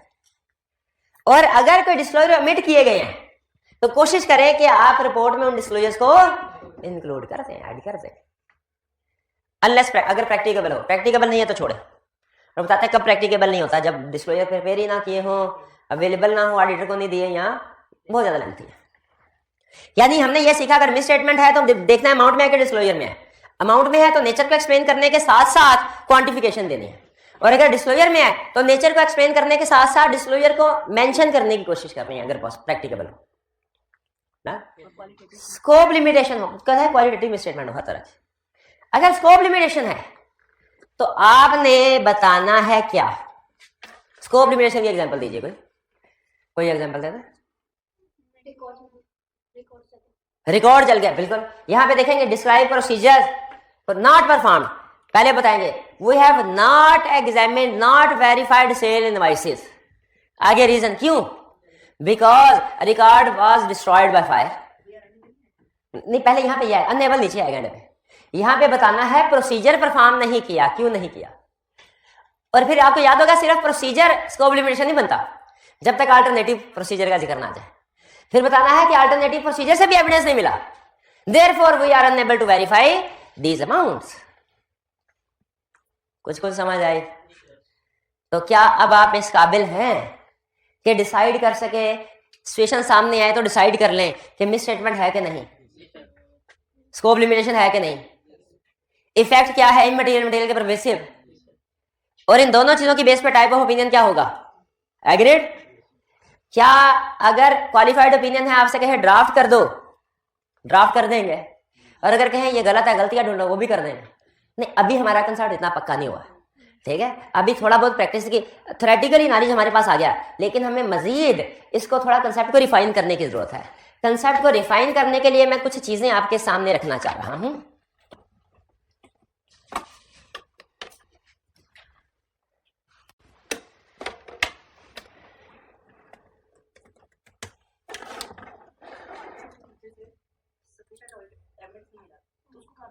अगर अल्टरनेटिव प्रोसीजर से सफिशिएंट एप्रोप्रिएट ऑर्डर एविडेंस नहीं मिला, वही तो स्कोप लिमिटेशन है।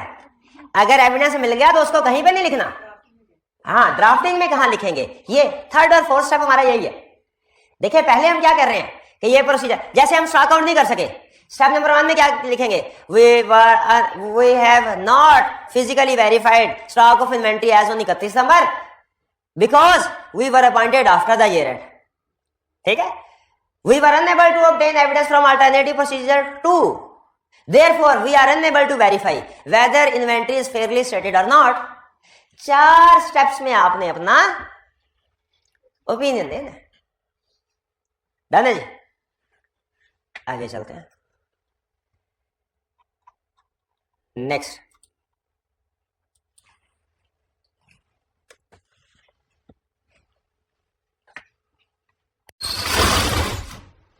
अब ये आपके सामने कुछ ड्राफ्टिंग एग्जाम्पल जो स्टैंडर्ड से उठाई हैं। इनका मकसद सिर्फ आपको सिखाना है कि ओपिनियन कैसे ड्राफ्ट होगा। अब आपने ये सोच देखना है कि क्या अभी हमने जो रूल पढ़े हैं ये ड्राफ्टिंग उसके मुताबिक है कि नहीं है। एक जगह पे थोड़ी सी प्रॉब्लम है, लेकिन चूंकि स्टैंडर्ड की एग्जाम्पल है इसलिए हमने इसको छेड़ा नहीं, आपने आइडेंटिफाई करना है। अब देखिए हम करने क्या जा रहे हैं वाला, हम 4 एग्जाम्पल्स पढ़ने जा रहे हैं। किस चीज की? ड्राफ्टिंग की। एक होगी क्वालिफाइड ओपिनियन की बिकॉज ऑफ मिस स्टेटमेंट, एक होगी क्वालिफाइड ओपिनियन की बिकॉज ऑफ स्कोप लिमिटेशन, एक होगी एडवर्स ओपिनियन की, और एक डिस्क्लेमर पे। आपने पढ़ते जाना है और ये देखते जाना है कि क्या ड्राफ्टिंग ठीक है कि नहीं। एक जगह पे मेरे ख्याल में मसला है, आपने उस मसले पे पहुंचना है। ठीक है, चलिए स्टार्ट करते हैं। हम ये नजर आ रहा है आपको? चले पहले एग्जाम्पल। अच्छा देखिए, पहले ऊपर ड्राफ्टिंग ऑफ क्वालिफाइड ओपिनियन, नीचे फैक्ट्स बताए हैं। फैक्ट क्या है? Inventory is not stated eight lower of cost and NRV and effect is material. ये पहले वाली चीज क्या साबित की? स्कोप लिमिटेशन का मिस स्टेटमेंट है, मिस स्टेटमेंट। और इफेक्ट क्या है? जब मिस स्टेटमेंट हो, इफेक्ट मटेरियल हो, टाइप ऑफ ओपिनियन डिसाइड करें क्वालिफाइड। अब देखिए उसने पहली चीज नोट कीजिए, उसने ओपिनियन की हेडिंग चेंज कर दी है। उसने ओपिनियन नहीं लिखा, क्या लिखा है? Qualified opinion. We have audited. अच्छा, ये पहला पैराग्राफ एज इट इज है, पता था ना? ओपिनियन के अंदर भी 2 पैराग्राफ होते हैं। जो मिस स्टेटमेंट या स्कोप लिमिटेशन एक्सप्लेन करना था वो दूसरे पैराग्राफ में करते हैं, इसलिए पहले पैराग्राफ को स्टार्ट करके उसने कह दिया ये आगे स्टैंडर्ड चलेगा। दूसरा, in our opinion except for the effects, possible को इग्नोर करते हैं। In our opinion except for the effects of matter described in. अगर कभी यहां पे क्वालिफाइड ओपिनियन लिखी और यहां पे एडवर्स ओपिनियन लिख देना, समझ लीजिएगा गलत किया, क्योंकि क्वालिफाइड ओपिनियन है तो नीचे पैराग्राफ कौन सा आएगा? बेसिस फॉर क्वालिफाइड ओपिनियन आएगा। ये थोड़ी है ऊपर एडवर्स ओपिनियन और नीचे बेसिस फॉर क्वालिफाइड लिख दे, ये तो गलत है। Except for the effect of matter described in basis of qualified opinion section of our report, financial statements give true and fair view of its financial position, performance and cash flow in accordance with। अच्छा, उसने ये क्यों नहीं सीधा कह दिया कि financial statement give true and fair view?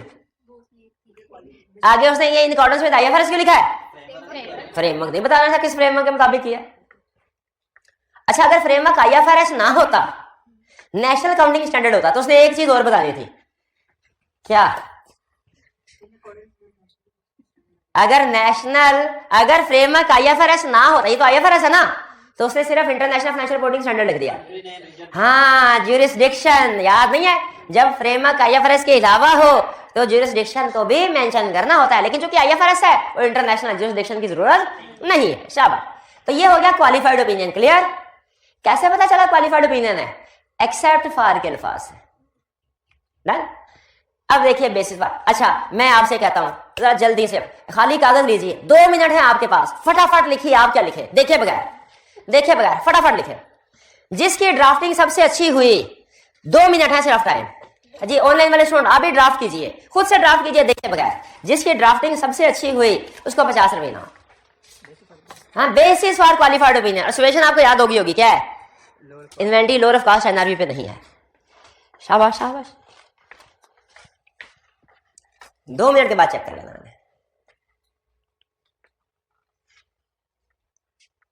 Rule सामने रखने हैं ज़हन में।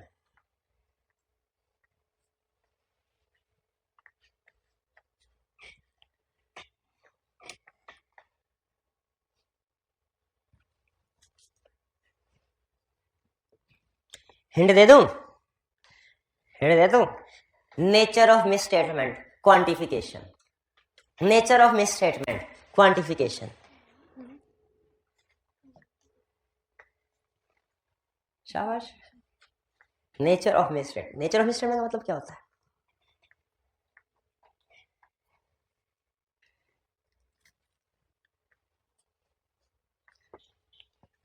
अच्छा, आपने लिखा है आफ्टर एग्जामिनेशन। वो कहता है भाईजान रिपोर्ट में किसी जगह पे आपने जो काम किया है ना उसका रेफरेंस नहीं देना। समझ रहे हैं? After examination, after checking, after verification, ये कहता है सिर्फ की ऑडिट मैटर पैराग्राफ में हम बताते हैं कि हम क्या काम किया हमने, या अपने काम का जिक्र कर, और किसी पैराग्राफ में ये बात नहीं लिखनी है आफ्टर एग्जामिनेशन वाली या आफ्टर वेरिफिकेशन वाली। ये बात समझ आई जो मैंने बताई है कि आई कैप केस स्टडी में पूछेगा फिर समझ आएगी कि रिपोर्ट के किसी पैराग्राफ में हमने जो काम किया है उसका जिक्र नहीं करना सिवाय की ऑडिट मैटर सेक्शन में। Management has not valued its inventory as per given IFRS, लिख देते लोअर ऑफ कॉस्ट NRV। ठीक है, आगे आप बताइए। Inventory is not recorded at lower of cost NRV which is violation of IS2। लिखे जरा, लिखा है IS2? गलत लिखा है। अभी तो बताया, नाम भी लिखना है। IS2 के आगे लिखे इन्वेंटरीज। IS2 के आगे क्या लिखना है? Inventories. The inventory was not started lower cost NRV because of which it was overstated by this amount. This is violation of IS2 inventory. Had the management stated inventory by this amount, the assets entry would have been reduced and increased. शाबाश, अच्छी drafting की है। Management has not recorded inventory lower of cost NRV which is departure from IS2 inventories. If it was recorded as per IS2 inventory has been lowered by rupees इतने and profit has been decreased by rupees इतने। शाबाश, आप दिखाइए। शाबाश, आजा। Management has not recorded the inventory at NRV and lower cost NRV which is violation of IS2 at this. शाबाश, आप दिखाइए किधर लिखा आपने? तो कोई बात नहीं, मुझे दिखा दे, मैंने सिर्फ देखना है। Management does not set inventory at lower of cost NRV and its effect is material. नहीं, मटेरियल के बजाय आप अमाउंट लिखें। ड्राफ्टिंग आपने सही की थी, सिर्फ मटेरियल की जगह पे आपको अमाउंट लिखनी चाहिए थी। आप दिखाइए। Management has not recorded inventory at lower of cost NRV which is not in accordance with, बिल्कुल ठीक है। Management stated the inventory at lower of cost NRV, inventory value has would have been reduced by rupees इतना, cost have been increased by rupees इतना। आपके drafting जो है basis for opinion की, ठीक है। अच्छा, मैंने आपको ये बताया था कि सिर्फ बेसिस फॉर ओपिनियन का कहा था, ओपिनियन का नहीं। हाँ ठीक है बेसिस। आपकी वर्डिंग ज्यादा बेहतर है इन भाईजान से, लेकिन प्राइस इन भाईजान को मिलेगा। क्यों भला? आप बताएं, अगर आपने बता दिया क्यों प्राइस मिलेगा, 50 रुपए आपको भी मिल जाएंगे। नहीं, इन्होंने हेडिंग दी है, आपने हेडिंग नहीं पूरी दी, सही हेडिंग नहीं दी। तो मुझे बताइए, क्या रिपोर्ट ISA रिक्वायर करता है कि हर पैराग्राफ की हेडिंग है? कर पढ़े थे ना, ISA 7 पढ़ा, रिपोर्ट पढ़ी नहीं आपने? हर पैराग्राफ की हेडिंग दे रहा कि नहीं दे रहा? ठीक है, तो हेडिंग भी देनी है यहाँ पे। बाकी आपने ठीक आइडेंटिफाई कर लिया। देखें, अब देखें वो रूल फॉलो कर रहा है कि नहीं। Management has not stated inventory at lower of cost and NRV but has stated them solely at cost which is departure from IFRS. ये यहां तक क्या कर रहा है, ये पहला सेंटेंस था, इसमें उसने क्या किया है, नेचर ऑफ मिस स्टेटमेंट को एक्सप्लेन किया है। फिर had management stated inventory at lower of cost and NRV inventory would have been written down by rupees इतने, cost of sales would have been increased by इतना इतना, equity वगैरह पे इतना। ये दूसरे सेंटेंस में क्या किया है, क्वांटिफिकेशन किया, खत्म कहानी। फिर आगे रूटीन की चीजें, ये रूटीन की चीजें, ठीक है। अच्छा, आपके अल्फाज डिफरेंट थे लेकिन चूंकि आपने रूल्स को फॉलो किया तकरीबन सबने, तो इसीलिए वो भी ड्राफ्टिंग ठीक है। याद रखिए, ओपिनियन पैराग्राफ में एक लफ्ज भी आगे पीछे होना, एक लफ्ज, वो गलत ही है। लेकिन बेसिस फॉर ओपिनियन पैराग्राफ में चूंकि ये कस्टमाइज्ड होता है तो इसमें थोड़ा आगे पीछे रूल को पिक करना है हमने, अल्फाज आगे पीछे हो जाए वो गलती नहीं है। तो बात समझ आई आपको। चलिए नेक्स्ट, फिर आगे चलते हैं। फिर से अगली एग्जांपल देखते हैं कौन सी है। Subsidiary is not consolidated and effect is pervasive. Subsidiary is not consolidated क्या है, मिस स्टेटमेंट का scope limitation, miss statement, effect is pervasive, adverse opinion. भाई 2 मिनट में जल्दी ड्राफ्ट करें, शाबाश शाबाश। हाँ, सिर्फ बेसिस फॉर एडवर्स ओपिनियन कर दे ड्राफ्ट। चले ओपिनियन मैं आपको पढ़ा देता हूं। कह रहा है in our opinion because of the significance of matter described in basis for adverse opinion section of our report financial statement do not give true and fair view. आगे वही, do not give true and fair view. Financial statement बिल्कुल ही फारग है। पिछली बार तो उसने कहा था एक्सेप्ट फॉर दिस। अच्छा, मुझे एक समझ नहीं आ रही, जब उसने कहा है फाइनेंशियल में do not give true and fair view of financial position performance and cash flow, and पे ये क्यों लिखा है इन अकॉर्डेंस विद आईएफआरएस? फ्रेमवर्क नहीं बताना, शाबाश, क्लियर। मिस स्टेटमेंट है। अब बताइए, ड्राफ्टिंग करें बेसिस फॉर एडवर्स ओपिनियन की। 2 मिनट है आपके पास, शाबाश। ऑनलाइन मेरे स्टूडेंट्स आप भी ड्राफ्टिंग करें, और अगर मुमकिन हो तो ड्राफ्टिंग करके व्हाट्सएप ग्रुप में शेयर कीजिए ताकि उसके ऊपर मैं ओपिनियन दे सकूं।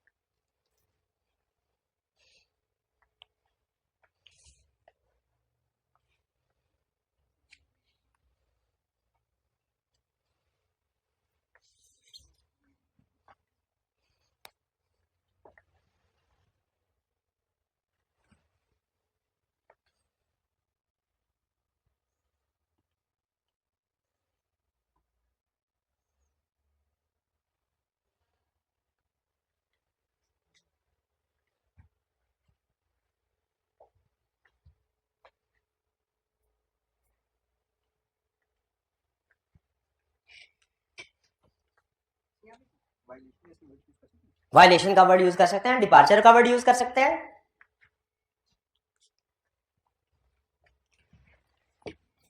Company has not prepared consolidated financial company in this has not prepared consolidated financial statement के बजाय बेहतर होता है has not consolidated it's subsidiary which is departure from IFRS. ठीक है, इसके बाद आगे इसका इफेक्ट बताएंगे। कैसे बताएंगे इफेक्ट, कैसे बताएंगे? आपके पास इफेक्ट बताने के लिए कुछ होता तो कंसोलिडेशन ना कर लेते। अच्छा, कंसोलिडेशन आपने की है वैसे? और जब एक्विजिशन होती है, एक्वायर कर, फेयर वैल्यू पे करते हैं ना। और अगर फेयर वैल्यू ही ना डिटरमिन की हो क्लाइंट ने, कॉस्ट भी कर लिया, तो वो मिस स्टेटमेंट है। अच्छा, क्या आप क्वांटिफिकेशन कर सकते हैं इसकी? अगर फेयर वैल्यू को रिकॉर्ड नहीं किया, वो तो तब जब वो रिवैल्यूएशन या फेयर वैल्यू डिटरमिन करवा लेता क्लाइंट ने फेयर वैल्यू। इसकी एक सिंपल एग्जांपल आपके सामने रखता हूं। क्लाइंट ने रिवैल्यूएशन मॉडल अडॉप्ट किया, हर साल रिवैल्यूड अमाउंट पे ऐसे शो करने चाहिए, एक साल उसने रिवैल्यूएशन ही नहीं करवाई, मिस स्टेटमेंट है। अमाउंट बता सकते हैं? क्यों नहीं बता सकते भला? क्योंकि वैल्यूएशन हुई ही नहीं। वैल्यूएशन तो उसी तरह जब फेयर वैल्यू डिटरमिन हुई ही नहीं कंसोलिडेशन पर्पस के लिए, एक्विजिशन के लिए, फेयर वैल्यू ही डिटरमिन नहीं हो सकी, क्या आप बता सकते हैं बुक वैल्यू और फेयर वैल्यू का फर्क कितनी चीज का है? इस केस में क्वांटिफिकेशन पॉसिबल नहीं है। इस एग्जाम्पल में, प्रीवियस वाली एग्जाम्पल में क्वांटिफिकेशन पॉसिबल थी इन्वेंट्री के अंदर, यहां पे क्वांटिफिकेशन पॉसिबल नहीं। क्यों? क्योंकि कह रहा है फेयर वैल्यू ही असरटेन नहीं की गई। नहीं, उसने कहा the company has not consolidated the financial statement subsidiary which it acquired during this year, which it acquired during this year. तो इसीलिए उसकी फेयर वैल्यू डिटरमिन करना जरूरी थी, जो नहीं की। तो क्लाइंट ने की, हम भी नहीं कर सकते। ड्राफ्टिंग की तरफ, ये ड्राफ्टिंग इसी तरह आपको कोई ना कोई सिचुएशन देके कहेगा basis for modified opinion paragraph draft करो, इसी तरह आएगा।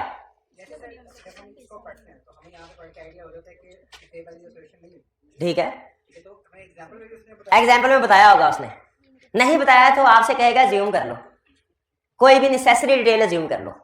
एग्जाम्पल्स में नॉर्मली उसने मिस स्टेटमेंट के बारे में क्लियरली बताया होता है। वो आपसे ड्राफ्टिंग यूं नहीं कहता कि चलो कोई भी क्वालिफाइड ओपिनियन ड्राफ्ट कर लो, ऐसे नहीं कहेगा। वो कहेगा भाई फाइनेंस लीज थी, क्लाइंट ने ऑपरेटिंग लीज के तौर पे रिकॉर्ड कर लिया, अब बताओ क्वालिफिकेशन पैराग्राफ ड्राफ्ट करो। आपको ओपन नहीं छोड़ेगा कि जो मर्जी क्वालिफिकेशन ड्राफ्ट करो, स्पेसिफिक सिचुएशन क्वेश्चन में खुद से देगा कंफर्म। जैसे भी आपने अपनी बात की थी, हाँ जी बिल्कुल डिफर करा, बिल्कुल उसी तरह बताएंगे इसको। रूल्स आपको याद होने चाहिए कि नेचर ऑफ मिस स्टेटमेंट को एक्सप्लेन करना है और क्वांटिफिकेशन को अगर पॉसिबल हो, और इसी तरह अगर डिस्क्लोजर से रिलेटेड है तो डिस्क्लोजर को इंक्लूड करने की कोशिश कर रहे हैं, अनलेस इम्प्रैक्टिकेबल। डिस्क्राइब करना है नेचर ऑफ मिस स्टेटमेंट्स को, एप्लीकेशन को, और उसको इंक्लूड करने की कोशिश कर। भाई ये क्लियर एडवर्स ओपिनियन भी। अब गैस कीजिए आगे ओपिनियन कौन सा आने वाला है। डिस्क्लेमर देखते हैं,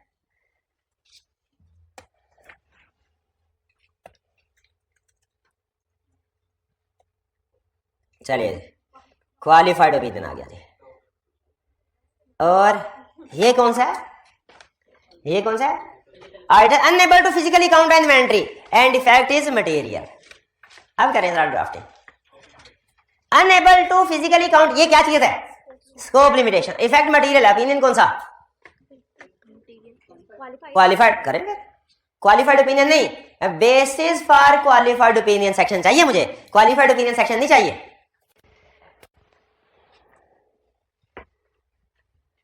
नहीं वो मैंने छुपा लिया है, अब नहीं इधर आपको नजर आना, अब नहीं नजर आना है।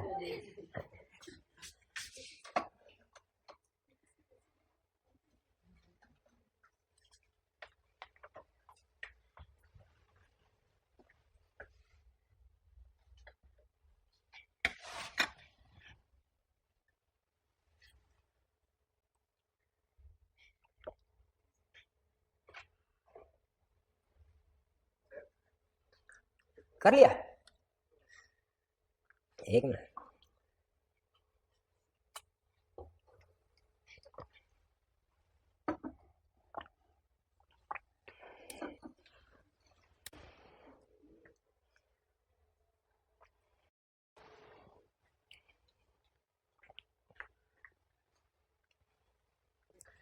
ना ड्राफ्टिंग दिखाया, आसान नहीं, ड्राफ्टिंग चाहिए मुझे, ड्राफ्टिंग। मैं भी कहूँ इतनी जल्दी कैसे लिखता, हाथ को चलाने की आदत डाले। आसान है, लेकिन है आसान, करके दिखाएं ड्राफ्ट फिर।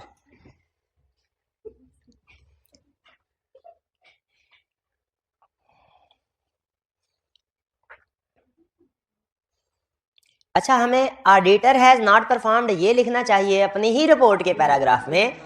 हाँ या हाँ कोई नहीं, छोटी छोटी इंप्रूवमेंट। आपने ये तो बता दिया हमने फिजिकली काउंट नहीं किया, उसकी रीजन नहीं बताई, तो फिर अल्टरनेटिव प्रोसीजर बाद में लिखने थे।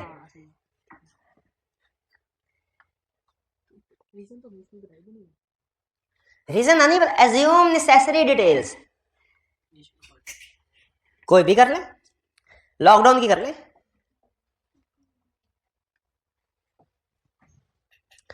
We were unable to physically count because of which the quantity of stock could not be verified.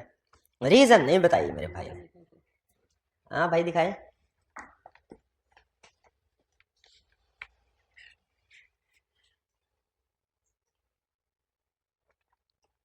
आपने ये क्यों लिखा which is major portion of financial statement? क्या इसको परवेसिव करने जा रहे हैं आप? तो मटेरियल ही लिख देते हैं, मेजर से थोड़ा थोड़ा pervasive, because of our appointment was made after year end, we were also unable to verify and form alter. ठीक है, अच्छी है, ड्राफ्टिंग बेहतर है आपकी थोड़ी सी। आप दिखाइए, शाबाश। आप पहले वाले केस में घबरा गई थी। पैराग्राफ, अच्छा ठीक है, आपने हेडिंग दे दी है, मैं समझा पैराग्राफ। ठीक है, ठीक। अच्छा ये नीचे वाला, ये वाला basis for call physical count of inventory is not possible due to appointment after, किसकी अपॉइंटमेंट? तो लिखे ऑडिटर की, नहीं हमारी, ऑडिटर हम ही हैं, ऑडिटर हम ही हैं। एज अल्टरनेटिव प्रोसीजर परफॉर्म्ड, नहीं ये नहीं लिखना, एज अल्टरनेटिव प्रोसीजर परफॉर्म्ड, बस आपने लिखना है evidence could not be obtain from alternative procedure to. ठीक है, आपका कंसेप्ट बिल्कुल ठीक है, आप उस कंसेप्ट को ना अल्फाज में नहीं ट्रांसफर कर पा रहे, कंसेप्ट का बिल्कुल ठीक है, थोड़ा सा ड्राफ्टिंग की मजीद प्रैक्टिस की जरूरत है। ठीक है, सुभान अल्लाह, सुभान अल्लाह। नहीं एक मिनट ठहरे, आप गलती इसमें ढूंढे, गलती ढूंढे, फटाफट। एडवर्स, शाबाश। चले दे, बाकी मैं चेक कर लेता हूँ। डिस्क्लेमर भी नहीं है, खुदा का खौफ करें। ऑडिटर कौन? ऑडिटर बोले तो हम we were unable to verify. ठीक है, बिकॉज अपॉइंटमेंट आफ्टर द, ये ठीक है, we other alter but we are unable to. ठीक है। देयरफॉर आखिरी लाइन लिखनी है, देयरफॉर, बाकी चीजें आपकी ठीक है, सिर्फ हेडिंग में गड़बड़ होगी। आपके चेक कर लिए ड्राफ्टिंग? भैया आप ड्राफ्टिंग, आपने पिछले क्वेश्चन में नहीं दिखाया मुझे, कोई बात नहीं। बेसिस ऑफ ओपिनियन, कौन सा ओपिनियन है? एडवर्स तो लिखना qualified opinion, basis of qualified opinion. जो क्वालिफाइड हो तो फिर बेसिस ऑफ ओपिनियन नहीं कहते, क्वालिफाइड ओपिनियन कहते हैं।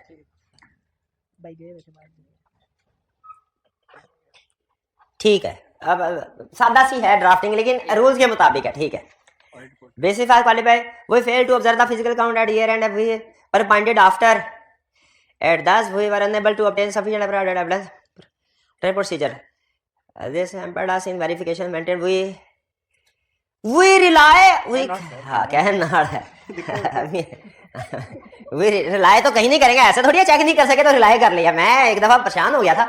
बिल्कुल ठीक है, बिल्कुल ठीक है, आपने ड्राफ्टिंग की। अब पढ़ लेते हैं वो कैसे ड्राफ्टिंग कर रहा है। कह रहा है we did not observe the counting of physical stock as at December।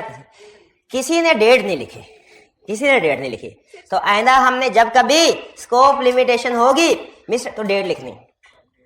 ठीक है, because we were appointed after the year end we were, बाकी आपने ठीक लिखा है, for sufficient perform alternative procedure we were unable to verify whether inventory is fairly said, बाकी आपने ठीक लिखा है, बाकी में कोई प्रॉब्लम। अच्छा एक चीज आपको बता दूं इंटरेस्टिंग, यहां पे बेसिस फॉर क्वालिफाइड ओपिनियन में कहीं पे रेफरेंस दे रहा है नोट्स ऑफ अकाउंट्स का। इवन डिस्क्लोजर की वजह से भी अगर मिस्टर, तो उसमें भी, क्योंकि डिस्क्लोजर तो होते ही नहीं या गलत होंगे। लेकिन याद रखें पाकिस्तान आई कैब का ये कहना है कि जब कभी आपने ओपिनियन को मॉडिफाई किया ना, तो ये तकरीबन कंफर्म है कि वो मैटर कहीं ना कहीं फाइनेंशियल स्टेटमेंट में डिस्कस हुआ होगा, चाहे गलत ही हुआ है डिस्कस। तो नॉर्मली हम एक स्टार्ट में लाइन लिखते हैं basis for modified as more fully explained in note number इतना, ये स्टैंडर्ड है। आई कैब के मुताबिक basis for modified opinion draft करते हुए आपको ये अल्फाज लिखने चाहिए। कौन से अल्फाज? नोट्स का रेफरेंस, हालांकि हाँ एज मोर फुली एक्सप्लेन्ड, यानी ज्यादा मजीद, क्योंकि नोट्स अकाउंट में भी कोई ना कोई डिटेल तो होगी। वो कहता है यूजर को रेफरेंस दे दो, यूजर उधर से कुछ ना कुछ मजीद चीजें पढ़ लेगा। लेकिन वो तो मैनेजमेंट ने लिखा होगा, मैनेजमेंट ने लिखा, तो हम सिर्फ रेफरेंस दे रहे हैं फर्दर इंफॉर्मेशन यूजर को बताने के लिए, बाकी इधर हम कहानी बता रहे होंगे सारी। तो इसीलिए बेसिस फॉर मॉडिफाइड ओपिनियन में आप ये एक फ्रेज ऐड कर दिया करें हमेशा। कौन सा phrase? As more fully explained in note number इतना। क्लियर जी? चलिए अब लास्ट एग्जांपल क्या रह गई हमारी ड्राफ्ट, दो नहीं रहती, कितनी तीन, ऐसे 3 हो गई हैं। अनमोडिफाइड ओपिनियन की ड्राफ्टिंग नहीं करवा रहा आपको, एडवर्स की हुई है अभी थोड़ी देर पहले। Auditor is able to physically count the inventory and to confirm account receivable and effective pervasive. अब देखिए 2 एरिया आगे कि नहीं आगे, और आपको क्या बताया था 2 आए तो डिस्क्लेमर नहीं होता, परवेसिव, शाबाश, परवेसिव, इफेक्टिव परवेसिव। इसका मतलब है आपने basis for disclaimer of opinion में इन्वेंट्री को भी एक्सप्लेन करना है और डुप्लीकेशन ही है डेटर्स को भी करें। शाबाश शाबाश, जल्दी से करें जल्दी। एक ही पैराग्राफ में दोनों को एक ही पैराग्राफ में दोनों को करना है।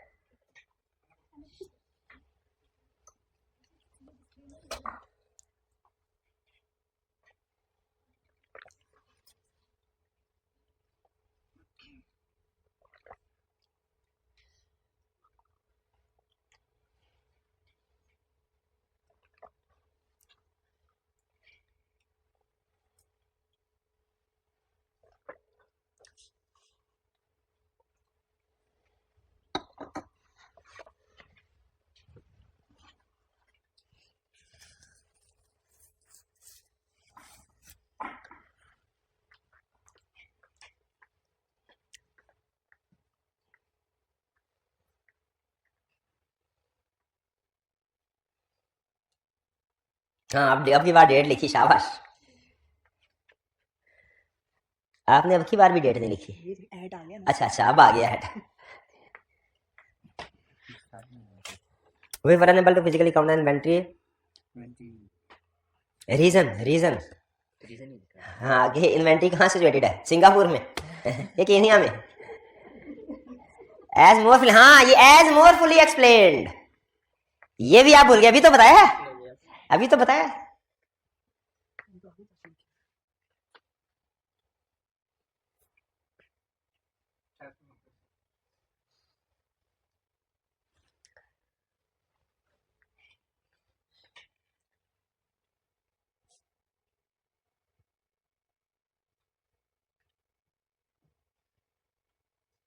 हाँ ठीक है, लेटर्स को भी वेरीफाई क्योंकि कंफर्मेशन सेंड नहीं कर सके। क्यों नहीं कर सके? ये रीजन लिख दे।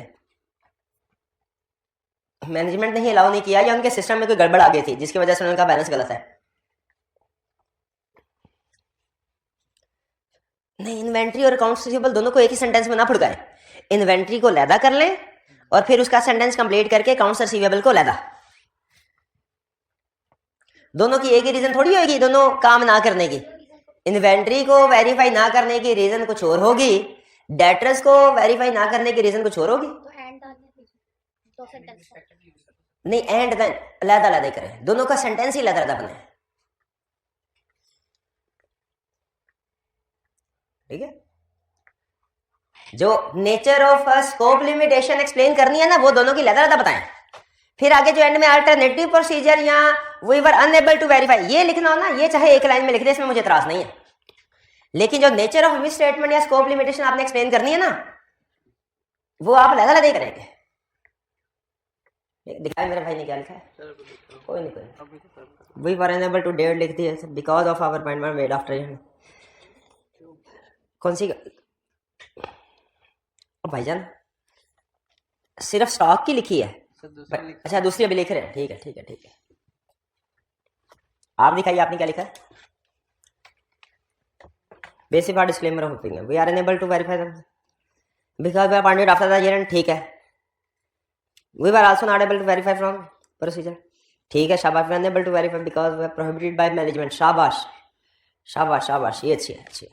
चलिए ठीक है, बस ड्राफ्टिंग हो गई। अब चलते हैं हम कुछ नेक्स्ट कंसेप्ट्स की तरफ। ये अब आपने घर जाके रीड कर लेना है इन बेसिस फॉर ओपिनियन पैराग्राफ्स को। अब कुछ हम छोटे छोटे कंसेप्ट स्टडी करने लगे हैं, ये जरा ध्यान से देख लें। सबसे पहला एक कंसेप्ट, ये आपको केस स्टडी सॉल्व करने में लर्निंग ऑब्जेक्टिव 4 काम देगा। जब कभी आप मॉडिफाइड ओपिनियन का फैसला करें या रिपोर्ट में emphasis of matter, other matter या गोइंग कंसर्न वगैरह का या की ऑर्डर मैटर का फैसला करें, आपने डायरेक्टर के साथ एक दफा डिस्कशन जरूर करनी है एज सोन एज पॉसिबल, ताकि उनको अंदाजा हो सके रिपोर्ट में क्या मॉडिफिकेशन आने जा रही है। यानी मॉडिफिकेशन से पहले डायरेक्टर से एक दफा डिस्कशन, डायरेक्टर को कम्युनिकेट। आपको याद है कंसर्न पड़ा था, सिग्निफिकेंट मैटर्स डायरेक्टर को कम्युनिकेट करते हैं, तो इससे बड़ा सिग्निफिकेंट मैटर क्या होगा कि रिपोर्ट में मॉडिफिकेशन आ रही है, डिस्कस करना चाहिए। तो जब कभी केस स्टडी में हमसे पूछे ना ऑडिटर का कोर्स ऑफ एक्शन बताओ और इंपैक्ट ऑन रिपोर्ट भी बताओ, तो समझ आए कोर्स ऑफ एक्शन में एक स्टेप तो जरूर आएगा, बाकी कोई आए ना आए। कम्युनिकेशन टू 2 चाबी गवर्नेंस। डन, ये लर्निंग ऑब्जेक्टिव। अच्छा, लर्निंग ऑब्जेक्टिव 5। अब ये कुछ छोटे छोटे चीजें हैं। अब ये है types of in case of multiple miss statement. अगर एक ही ऑर्डर में multiple miss statement scope limitation हो तो क्या होगा? यानी एक ही क्लाइंट पे मिस स्टेटमेंट भी है इफेक्ट मटेरियल, स्कोप लिमिटेशन भी है इफेक्ट मटेरियल, रिपोर्ट पे ओपिनियन कौन सा आएगा? क्वालिफाइड आएगा। मटेरियल मिस स्टेटमेंट के केस में भी क्वालिफाइड आता है, मटेरियल स्कोप लिमिटेशन के केस में क्वालिफाइड। तो ओपिनियन एक ही है, दोनों मिलेंगे ही नहीं। ये घोड़े हैं, ये गधे हैं, हमारे उस्ताद बताया करते थे, ये घोड़े हैं, ये गधे, इनको मिक्स नहीं करना। एक मिस स्टेटमेंट दूसरी मिस स्टेटमेंट के साथ मिल सकती है, एक स्कोप लिमिटेशन दूसरी स्कोप लिमिटेशन के साथ मिल सकती है, एक मिस स्टेटमेंट स्कोप लिमिटेशन नहीं मिल सकती। हाँ, जेंडर ही। तो material misstatement scope limitation, opinion कौन सा, लेकिन बेसिस फॉर क्वालिफाइड ओपिनियन में दोनों को एक्सप्लेन करना, मिस स्टेटमेंट को भी स्कोप लिमिटेशन को भी। क्लियर? कर लेंगे ड्राफ्टिंग। अगर आपसे कोई ड्राफ्ट करके दिखाओ है, ऑनलाइन आपका पोर्टल बन रहा है तो मैं उसमें लिख दूं, वही टाइपिंग आती है ना आपको, टाइप कर लेंगे ना, क्योंकि हमने तैयारी करनी है किसकी, दिसंबर की। तो टाइपिंग मैंने आपसे कहा था थोड़ी बहुत सीख लें। एक misstatement effect material, scope limitation effect pervasive, opinion कौन सा, परवेसिव वाला, डिस्क्लेमर। लेकिन basis for disclaimer of opinion में दोनों को एक्सप्लेन कर रहे हैं। ठीक है? हाँ, पर मिस स्टेटमेंट परवेसिव है, स्कोप लिमिटेशन मटेरियल है, और बेसिस फॉर एडवर्स ओपिनियन में स्कोप लिमिटेड, दोनों को एक्सप्लेन कर रहे हैं। ठीक है? अब ये आपकी वाली बात आगे आ रही है। अगर इमटेरियल मिस स्टेटमेंट हो मल्टीपल, यानी दोनों ही इमटेरियल है, मिस स्टेटमेंट है दोनों एग्रीगेट होकर मटेरियल हो सकते हैं, और अगर मिस स्टेटमेंट दोनों मटेरियल है एग्रीगेट होकर परवेसिव हो सकते हैं। तो एक जैसी चीजें होंगी ना, वो इमटेरियल है तो एग्रीगेट होकर मटेरियल हो सकती है, मटेरियल है तो एग्रीगेट होकर परवेसिव हो सकती है। डिफरेंट चीजें तो एग्रीगेट हो ही नहीं सकते। ठीक है? क्लियर? ये कंसेप्ट क्लियर हो गया? अच्छा, हाँ, आर्टिकल दोनों चीजें, हाँ, एक मिस स्टेटमेंट दे दें, एक स्कोप लिमिटेशन दे दें, हैं? हाँ, बिल्कुल क्वालिफाइड ओपिनियन, एडवर्स से बच जाएंगे या डिस्क्लेमर से। अदर कंसीडरेशन सुनना है। अच्छा, ये अब काम की बात, ये टेक्निकल बातें अब होने लगी हैं। कह रहा है other consideration when disclaimer of opinion is expressed. अगर डिस्क्लेमर ऑफ ओपिनियन, अच्छा, इसकी रीजनिंग ना मैं आपको रेलिवेंट स्टैंडर्ड में दूंगा, अभी नहीं दे रहा। अभी सिर्फ आपने ये समझ लेना है कि स्टैंडर्ड क्या क्या रहा है। कह रहा है जब कभी आपने डिस्क्लेमर ऑफ ओपिनियन देना है ना, तो आपने की ऑडिट मैटर रिपोर्ट में इंक्लूड नहीं करना, अदर इंफॉर्मेशन रिपोर्ट में इंक्लूड नहीं करना। Unmodified opinion on single financial statements और एलिमेंट इंक्लूड नहीं करना। ये क्या बात हुई 805 वाली? की ऑडिट मैटर अदर इंफॉर्मेशन तो क्लियरली समझ आ गई होगी ना आपको कि रिपोर्ट में इनको नहीं इंक्लूड करना, नहीं करना। Unmodified single financial statement element क्या है?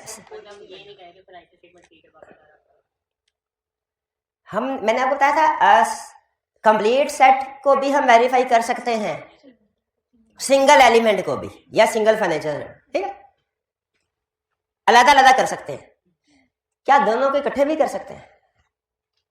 यानी क्लाइंट हमें कहे सर एक दफा तो आप कंप्लीट फाइनेंशियल स्टेटमेंट्स को वेरीफाई कर दें, और फिर हमारा जो रिसीवेबल्स है इसको भी वेरीफाई कर दें। जब कंप्लीट करेंगे तो उसमें हाँ, इसका जवाब IS 805 देता है, मैं अभी नहीं दे रहा, लेकिन इसका जवाब है नहीं। रीजन सुनिए, इसलिए कि कंप्लीट फाइनेंशियल स्टेटमेंट को वेरीफाई करते हुए हम materiality level complete financial statement की बेस पे कैलकुलेट करते हैं, जो हो सकता है डेटर्स की अमाउंट से ज्यादा हो या कम भी हुआ तो उस लिहाज से डेटर पे प्रोसीजर कम होंगे, क्योंकि वो सारी फाइनेंशियल स्टेटमेंट। लेकिन जब सिर्फ डेटर की वेरिफिकेशन कर रहे होंगे तो हमारा मटेरियलिटी लेवल सिर्फ डेटर को सामने रख के डिसाइड होगा, तो उसमें फिर वेरिफिकेशन की एक्सटेंट ज्यादा होती है। याद रखें, हम जो ओपिनियन देते हैं ना, फाइनेंशियल स्टेटमेंट एज होल देते हैं। अगर क्लाइंट कहे सिर्फ एक एलिमेंट पे ओपिनियन चाहिए, वो भी दे सकते हैं, लेकिन वो अलग एंगेजमेंट है। क्वेश्चन ये नहीं है कि फुल फाइनेंशियल स्टेटमेंट्स अलहदा और सिंगल अलहदा ऑडिट कर सकते हैं कि नहीं, वो तो कर सकते हैं। क्वेश्चन ये है दोनों की एक रिपोर्ट दे सकते हैं, दे सकते हैं। कल पढ़ा नहीं था, पर वो दो फ्रेमवर्क हो तो दो ओपिनियन देते हैं, पढ़ा नहीं था? वो भी तो एक रिपोर्ट में दो ओपिनियन आ रहे थे, उसको तो हैरान नहीं हुए थे। अब क्यों हैरान हो रहे हैं एक रिपोर्ट में दो ओपिनियन आ रहे हैं? नहीं आ सकते। पढ़ा था, किस स्टैंडर्ड में ये जिक्र था कि अगर IFRS के साथ नेशनल फ्रेमवर्क भी है और दोनों कंप्लाई हो रहे हैं तो दोनों पे ओपिनियन दे सकते हैं।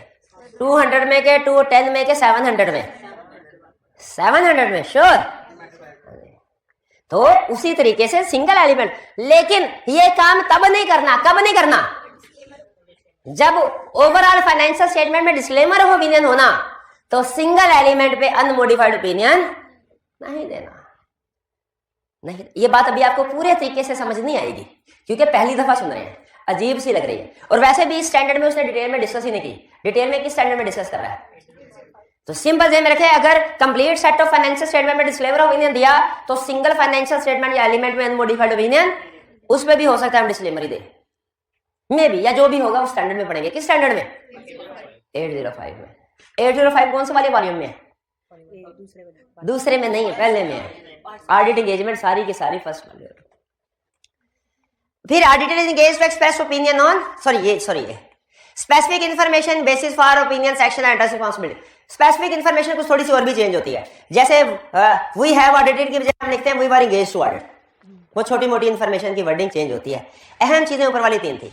तो अब क्लियर हुआ कुछ कि अगर डिस्क्लेमर ऑफ ओपिनियन एक्सप्रेस कर रहे हो तो डिस्क्लेमर ऑफ ओपिनियन के साथ रिपोर्ट में कुछ दूसरी चीजें भी इफेक्ट होती हैं। क्लियर? अगला कंसेप्ट, ये भी टेक्निकल है। Can an auditor express 2 opinion in one audit report? Yes. अब इसकी एग्जांपल सुने। पहला, financial statements are prepared on the basis of 2 applicable financial reporting framework ISA 700। तो 2 ओपिनियन आ जाएंगे, पढ़ा था। वो सेम लाइन में भी दे सकते हैं और अलग पैराग्राफ में भी। फिर auditor is also engaged to express opinion on single financial, ये वाली बात हो गई। लेकिन ये किस सूरत में नहीं काम करना? फिर auditor is engaged to express opinion on comparative. Comparative है 710।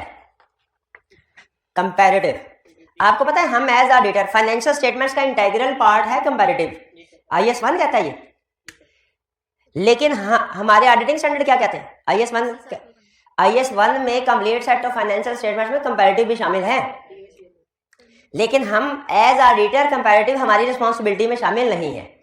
लेकिन अगर हमें क्लाइंट इंगेज कर दे कि कंपैरेटिव को भी ऑडिट करो, ठीक है, तो उस वक्त में हमारी रिपोर्ट में 2 ओपिनियन आ सकते हैं। क्लियर? पहले भी करेंगे, पिछले साल भी करेंगे। डबल तो यही तो है, डबल इंगेजमेंट होगी, फीस भी डबल जाहिर एग्री होगी। लेकिन ये तब करना है जब स्पेसिफिकली क्लाइंट कहे कि कंपैरेटिव को ऑडिट करो।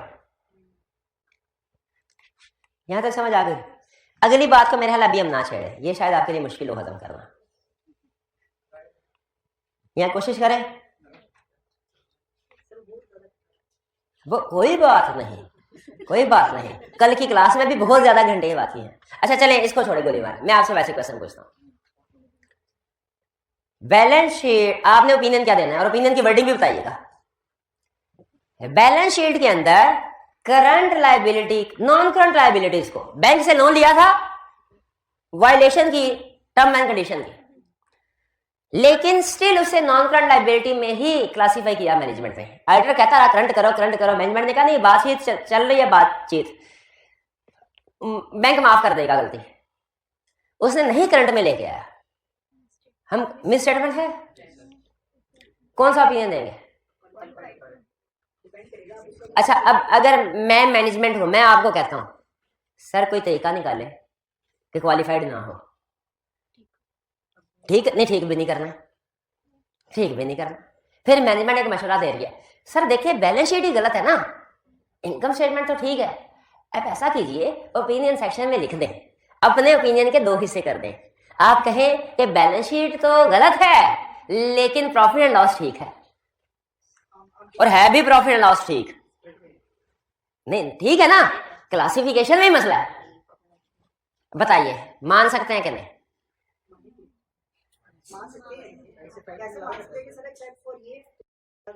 नहीं, एक्सेप्ट फॉर ये नहीं, एक्सेप्ट फॉर ये का मतलब है इफेक्ट परवेसिव है, परवेसिव है।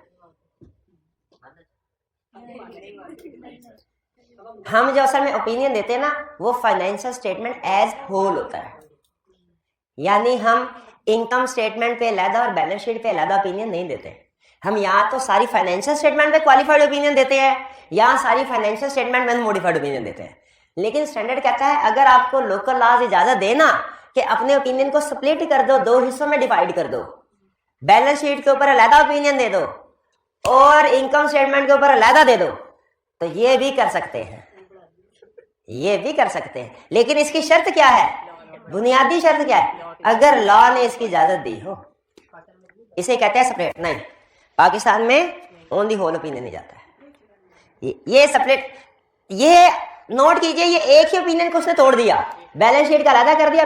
ऊपर वाली जो एग्जांपल थी ना, उसमें मल्टीपल ओपिनियन थे, ओपिनियन ही दो थे। थोड़ा सा जरा समझने में ना, क्योंकि नए कंसेप्ट जो है ना आपके सी फैब के, वो समझते समझते टाइम लगेगा। कैफ के तो फौरन है, क्योंकि वो तो रिफ्रेश ही हो रहे हैं। सी फैब के समझते कोई प्रॉब्लम नहीं है, ये तो अभी सारे हमने पढ़ने हैं भैया। 5, 10 स्टैंडर्ड हमने पढ़ा अभी, कोई उधर जाके पढ़ेंगे ना। ये 805 पढ़ा है कोई, उधर जाके पढ़ेंगे। 710 पढ़ा है कोई, उधर जाके पढ़ेंगे। 700 पढ़ चुके हैं। क्लियर हो गई है बातें? चलिए,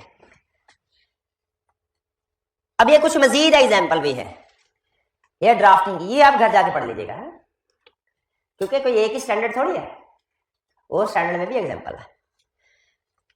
अब हम करते हैं, और ये आपको बताया गया है कि केस स्टडी को कैसे अटेम्प्ट करना है।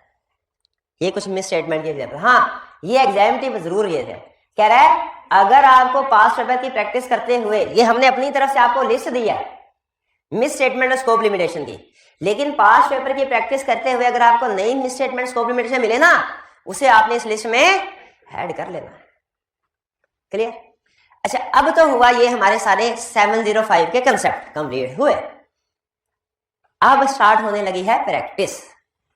तो जरा बुक्स को बंद करें और हिम्मत करें थोड़ी सी, और पेंसिल पेन कॉपी वगैरह सामने रखें। शाबाश। 3 क्वेश्चंस हैं। एक क्वेश्चन है सिचुएशन से टाइप ऑफ ओपिनियन डिसाइड करना, दूसरा है ड्राफ्टिंग करना, तीसरा है एरर। बताइए पहले आपकी चॉइस। Type of opinion. चलिए टाइप ऑफ ओपिनियन। अच्छा, लंबी चौड़ी बात नहीं, अब हमने सिर्फ आपको कंसेप्चुअल डिस्कशन करनी है, कंप्लीट सॉल्यूशन रिक्वायर्ड नहीं है। टू द पॉइंट आपने बताना है मिस स्टेटमेंट है कि नहीं है और क्यों है। क्यों मतलब बताना, जस्टिफाई नहीं करवाना, क्यों है, क्यों। हाँ, ये लेटेस्ट क्वेश्चन था समर 22 का।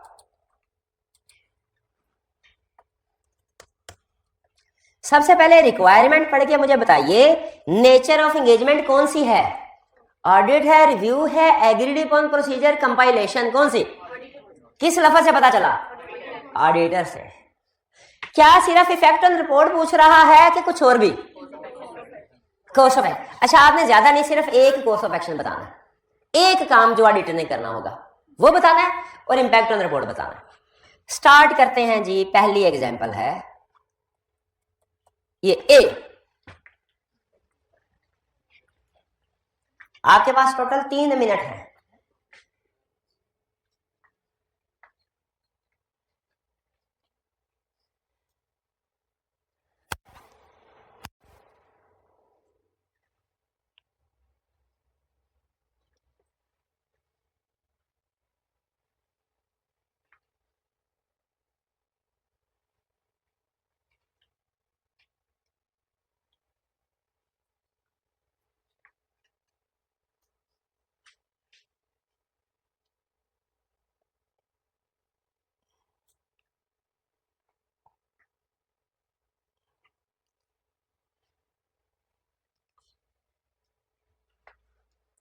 इसमें 2 इश्यूज इन्वॉल्व है, एक अभी हमने नहीं पढ़ा, वो आपसे एक्सपेक्टेड नहीं है।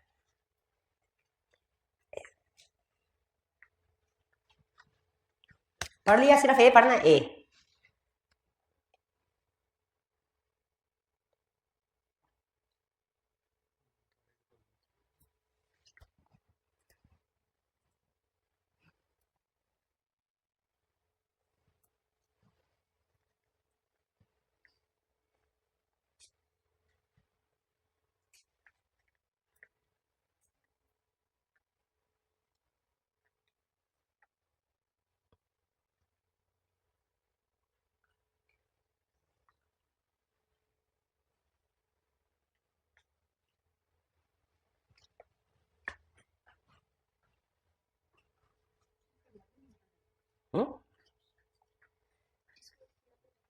सिर्फ ये बता दीजिए मिस स्टेटमेंट है कि नहीं। और इसमें जो सबसे अहम लाइन है ना वो है information usually required by IAS 37 is not disclosed.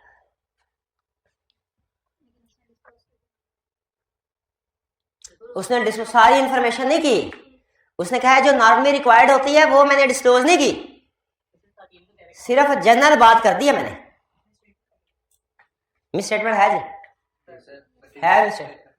है मिस स्टेटमेंट। क्यों मिस स्टेटमेंट है? प्रॉपरली डिस्क्लोज नहीं किया।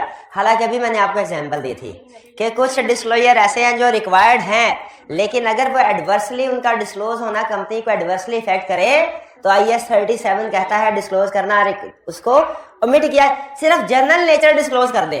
उसने जनरल नेचर डिस्क्लोज कर दिया, अनमोडिफाइड ओपिनियन। कैम आएगा, कैम अभी नहीं पढ़ाया इसलिए मैं उस तरफ नहीं आपको लेके जा रहा। सिर्फ ये डिसीजन आपसे करवाना है मिस स्टेटमेंट है कि नहीं जी। एक तो अनमोडिफाइड ओपिनियन आएगा, ठीक है। हाँ, अगर आप यूजर की अटेंशन ड्रॉ करवाना चाहते हैं इसको एम्फसाइज कर सकते हैं, लेकिन क्वेश्चन ये है मोडिफाइड ओपिनियन क्वालिफाइड होगा कि नहीं, मिस स्टेटमेंट है कि नहीं है, मिस स्टेटमेंट नहीं है। हाँ, इसमें कोर्स ऑफ ना एक कोर्स ऑफ एक्शन है जो बताएगा 50 रुपए, जो बताएगा 50 रुपए। किस चीज के लिए? इसके आउटकम के लिए, क्योंकि वो कह रहे हैं सक्सेसफुली रजिस्ट्रिंग हो जाएगा प्रैक्टिस। ये मेरे ज़हन में नहीं था लेकिन बताया, ठीक है। एक और भी है, एक तो ये काम करेंगे ना कि जो डायरेक्टर कह रहे हैं कि सक्सेसफुली रजिस्ट करेंगे, वो अपने लॉयर को एंगेज करके या क्लाइंट के लॉयर से उसके बारे में ओपिनियन ले लेंगे, भाई ये काम करना है कि नहीं। ये तो हो गया। इसके अलावा बताऊं भाई, क्लाइंट जहां पे ये कह रहा है ना कि हम सक्सेसफुली रजिस्ट कर देंगे, वहां पे ये भी तो कह रहा है कि it can be expected to prejudice seriously the outcome of litigation, कि इसको डिस्क्लोज करने से हमारे ऊपर सीरियस इफेक्ट्स होंगे, नुकसान। क्या हमें ये देखने की वैल्यूएट करने की जरूरत नहीं है कि वाकई सीरियस इफेक्ट होंगे कि क्लाइंट बहाना बना रहा है? इंग्लिश की समझ नहीं है, कोई बात नहीं, कोई बात नहीं। प्रेजुडाइज का वर्ड लिख लो, घर जा गूगल करना जाके घर। क्लियर? चलिए आगे चलते हैं, आगे चलते हैं। ये अब आया वाला सीफा की केस स्टडी का।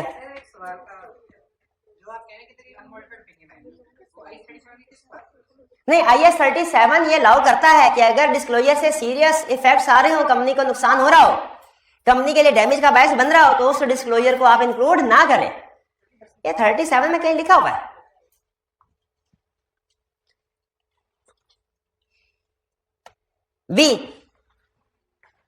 बी पैरा सिर्फ पढ़ना है।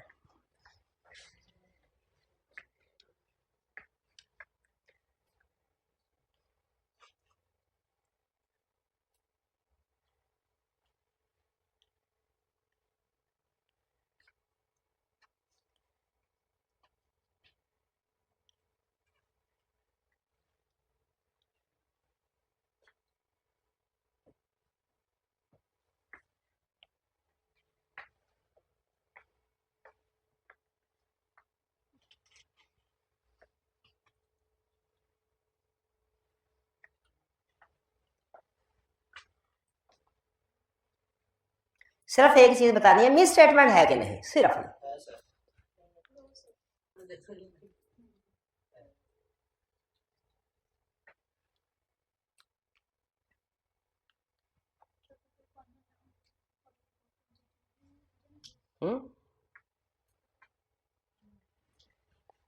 ये रहने देख लें, इसमें अहम चीज ये रहने दी है।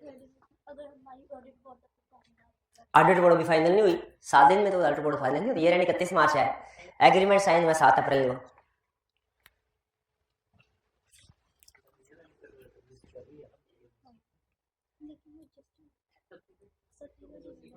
सब्सिक्वेंट इवेंट है, यहां तक आप सही पहुंच गए। अब जिस पे डिस्प्यूट है आपका वो ये कि एडजस्टिंग है कि नॉन एडजस्टिंग। जो मैं समझ पाया हूं आपका आर्गुमेंट, कुछ स्टूडेंट कह रहे हैं सर ये एडजस्टिंग इवेंट है, इसलिए मैनेजमेंट ने 7 अप्रैल को एग्रीमेंट साइन हुआ है, उसकी बेस पे क्लासिफिकेशन वगैरह की है, वो ठीक की है। और कुछ कह रहे हैं नहीं ये नॉन एडजस्टिंग इवेंट है। 7 अप्रैल को इग्नोर करते हुए 31 मार्च को जो सिचुएशन थी उस लिहाज से काउंटिंग और डिस्क्लोजर होने चाहिए, ऐसे ही है।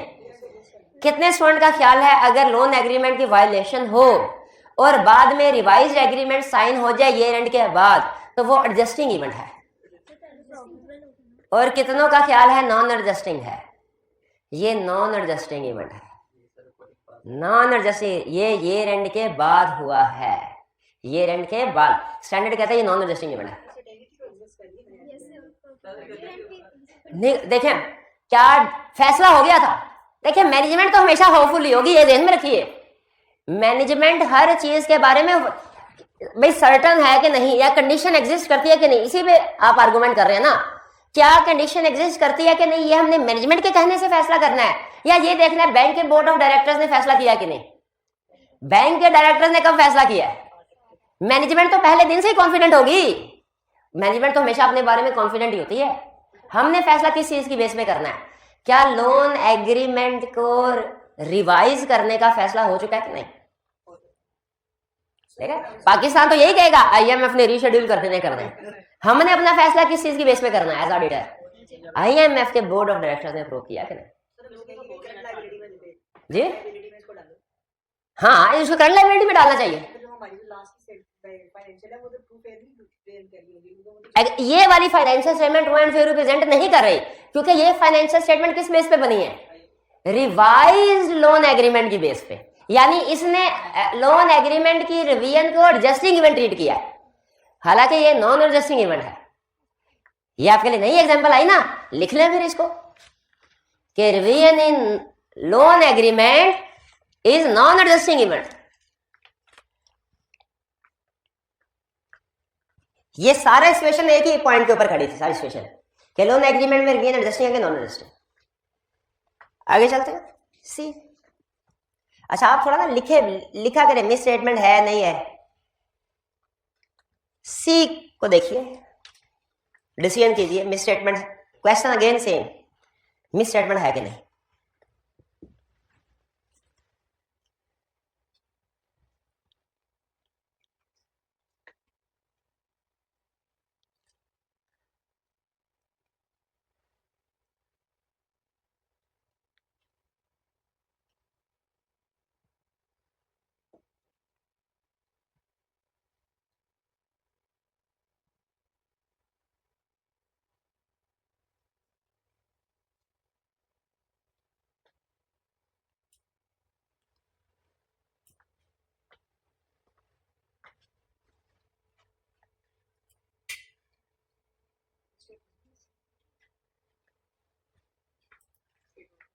मिस स्टेटमेंट है क्यों? प्रोविजन रिकॉर्ड तो कर रहा है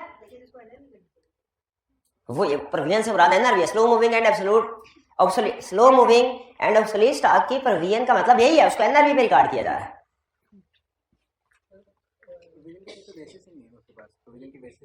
हाँ, इशू असल में ये है कि प्रोविजन की वैलिड बेसिस नहीं है उसके पास, एक ही रेट यूज हो रहा है। याद रखें जनरल रेट यूज नहीं होना चाहिए अनलेस आपके पास कोई वैलिड आर्गुमेंट है उसको सपोर्ट करने के लिए। भाई जब हम डेटर्स की प्रोविजनिंग रिकॉर्ड करते हैं सारे एजिंग बनती है।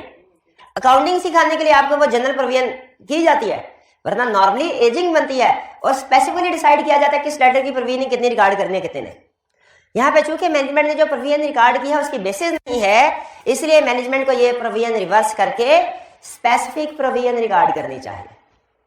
और वो कैसे आएगी? क्या प्रोसीजर परफॉर्म करेंगे? कोर्स ऑफ एक्शन क्या होगा?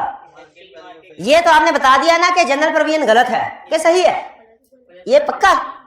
तो सही प्रोविजन कैसे मिलेगी हमें? इंडस्ट्री नॉर्म, इंडस्ट्री नॉर्म तो स्पेसिफिक प्रोविजन ही है। इन्वेस्टिगेट करके, वो इन्वेस्टिगेट कैसे करेंगे? कितनी इन्वेंट्री ऑब्सोलीट हो चुकी है कैसे पता चलेगी?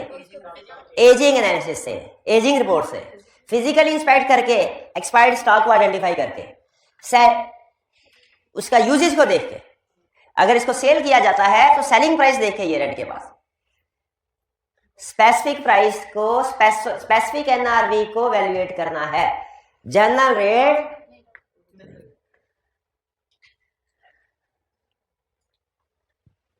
अच्छा नेक्स्ट, ये आपको लीज के कुछ कंसेप्ट याद है कि नहीं? थोड़े थोड़े रिवाइज करने, देखें जरा, अभी रिवाइज करवाता हूं। वो करवाएगा, मैं नहीं करवाऊंगा। वो पढ़े जरा।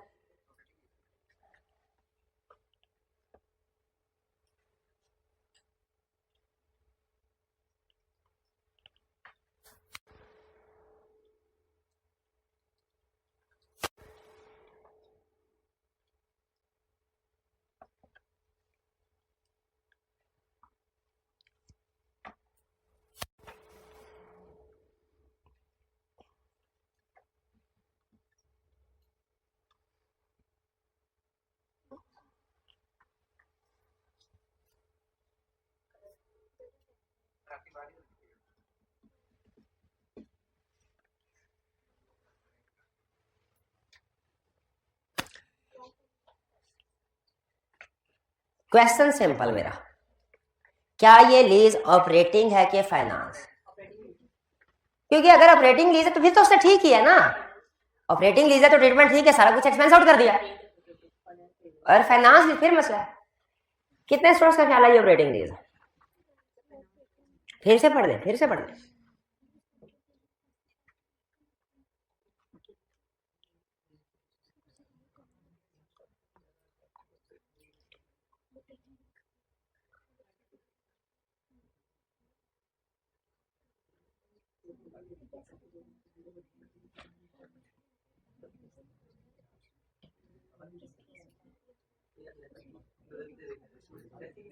क्या? देखिए मेरी काउंटिंग इतनी स्ट्रॉन्ग नहीं है, लेकिन मेरा आप ही नहीं है। लेकिन मेरी तो खैर है, मैं तो पेपर पास कर चुका हूँ, आपको अपनी स्ट्रॉन्ग करनी चाहिए। मेरा ख्याल ये है कि अगर लीज टर्म 12 मंथ से ज्यादा है तो वो फाइनेंस लीज है, अगर लीज टर्म 12 मंथ से कम है तो ऑपरेटिंग लीज है। ऐसा ही है नहीं? हाँ, क्राइटेरिया है उसमें, एक क्राइटेरिया ये भी है ना, एक क्राइटेरिया ये भी है। अगर ये 12 मंथ से कम की होती, 12 मंथ से कम की होती तो ऑपरेटिंग लीज होती, 12 मंथ से ज्यादा तो क्राइटेरिया वगैरह, उसके बाद ये फाइनेंस लीज। क्या क्वेश्चन में कोई, अब गिवन इंफॉर्मेशन के ऊपर डिसीजन करना है ना।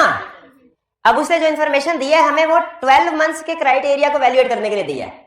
अब दो चीजें हैं जिसकी बेस पे डिसीजन करना है हमने। लीज का टर्म अगर देखें वो 3 ईयर है, लेकिन उसने हमें एक और इंफॉर्मेशन दिया कि वो 1 महीने के नोटिस पे इसको टर्मिनेट कर सकता है। लैसी 1 महीने के नोटिस पे टर्मिनेट कर सकता है।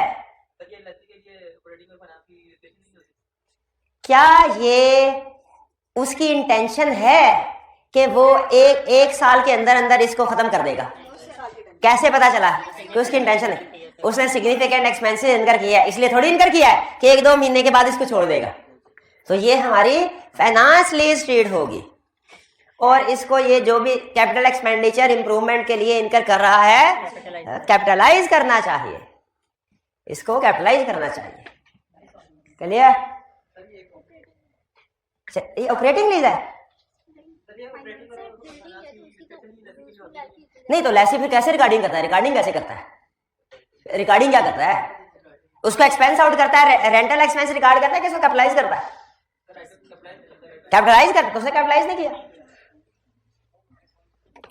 चलिए ये तो हो गया डिसीजन करना मिस। देखिए मकसद यही था कि आपको बताना कि C5 लेवल पे थोड़ा, हाँ जी, मिस स्टेटमेंट कंसेप्ट वही है, डिसाइड करना है मिस स्टेटमेंट है कि नहीं, लेकिन सिचुएशन थोड़ी कम्प्लेक्स देता है। नो प्रॉब्लम, आज प्रैक्टिस करने से क्लियर हो जाएगी। अब क्या करना है हमने बोला?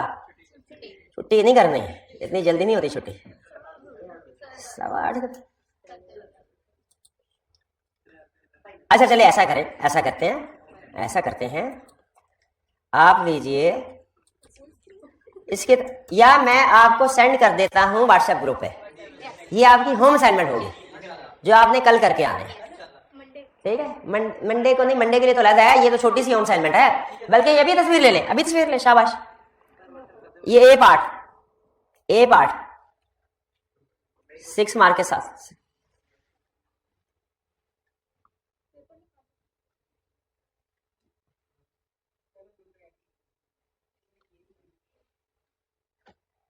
करना क्या है, क्वेश्चन पता चल गया आपको?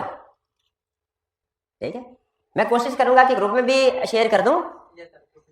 हाँ जी, लेकिन अगर ना भी कर पाऊं तो आपने ये असाइनमेंट कम से कम जरूर करनी है। एक दूसरा क्वेश्चन भी है जिसमें एरर्स आइडेंटिफाई करने हैं, वो मैं फिर ग्रुप में शेयर कर दूंगा। क्लियर जी? ये हमारा ISA 705 था। कल इंशाल्लाह 706 और उसके क्वेश्चंस की डिस्कशन करेंगे। क्लियर? आज का लेक्चर यहाँ पे खत्म करते हैं। अल्लाह हाफिज।